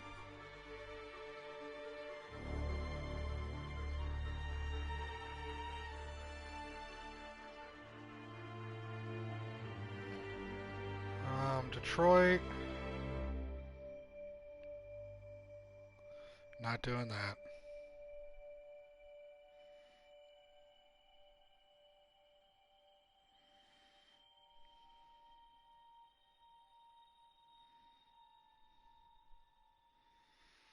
Yeah, Detroit was fantastic. Until Dawn was great.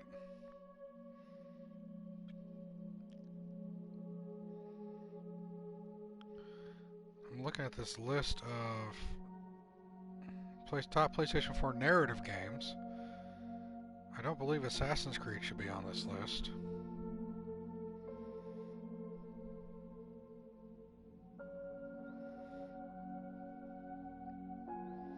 I don't think Horizon Zero Dawn is a narrative game. Do you?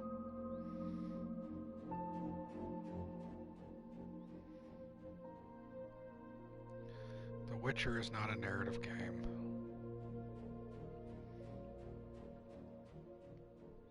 I think they're just throwing shit in right now. Well, but games like this, you know?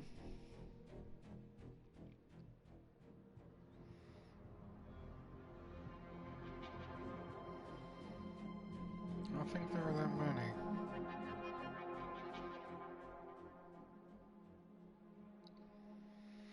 I'll do some research. Yeah, I know, right?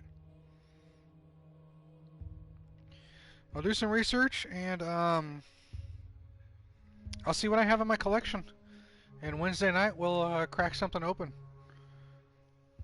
You'll know when you, when you join my stream, there's a title, so you know what the title is. So you'll know what game will be cracking open Wednesday when you go to start my stream.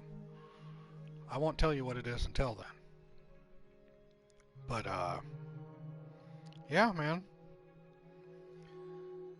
This was a pleasant surprise as an understatement.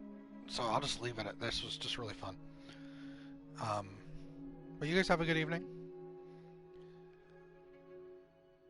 You said you've already played this, Mark.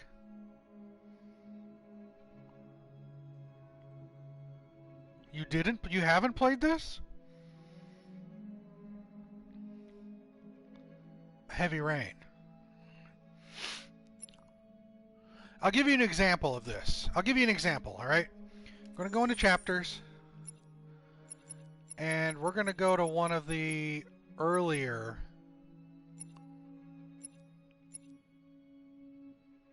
We'll go to partners. I'm going to show you the flowchart. Each chapter has a flowchart. It shows you all the options. I think you saw me going through one of these just recently.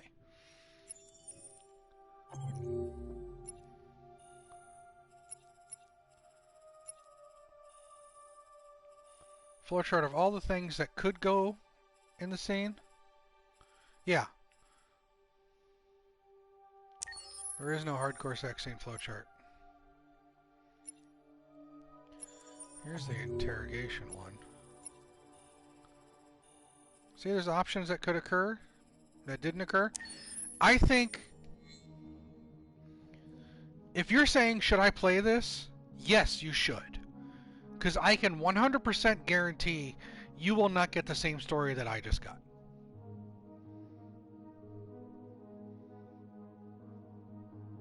This was what, session 4, Jason?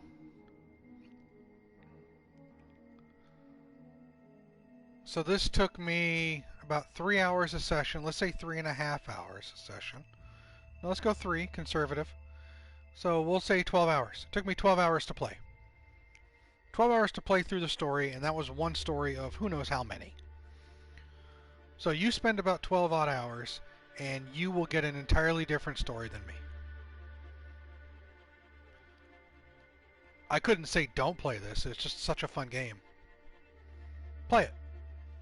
Let us know what you think. We'll be coming back to this. Much like we'll be coming back to Until Dawn again. But for now, we're going to call it, and I'll be making decisions on what, we'll find out on Wednesday what the next game is. Thank you for being a part of the journey. Thank you for watching me let Clancy Brown get killed. And we'll figure out who I will murder next time to frustrate Jason. I know.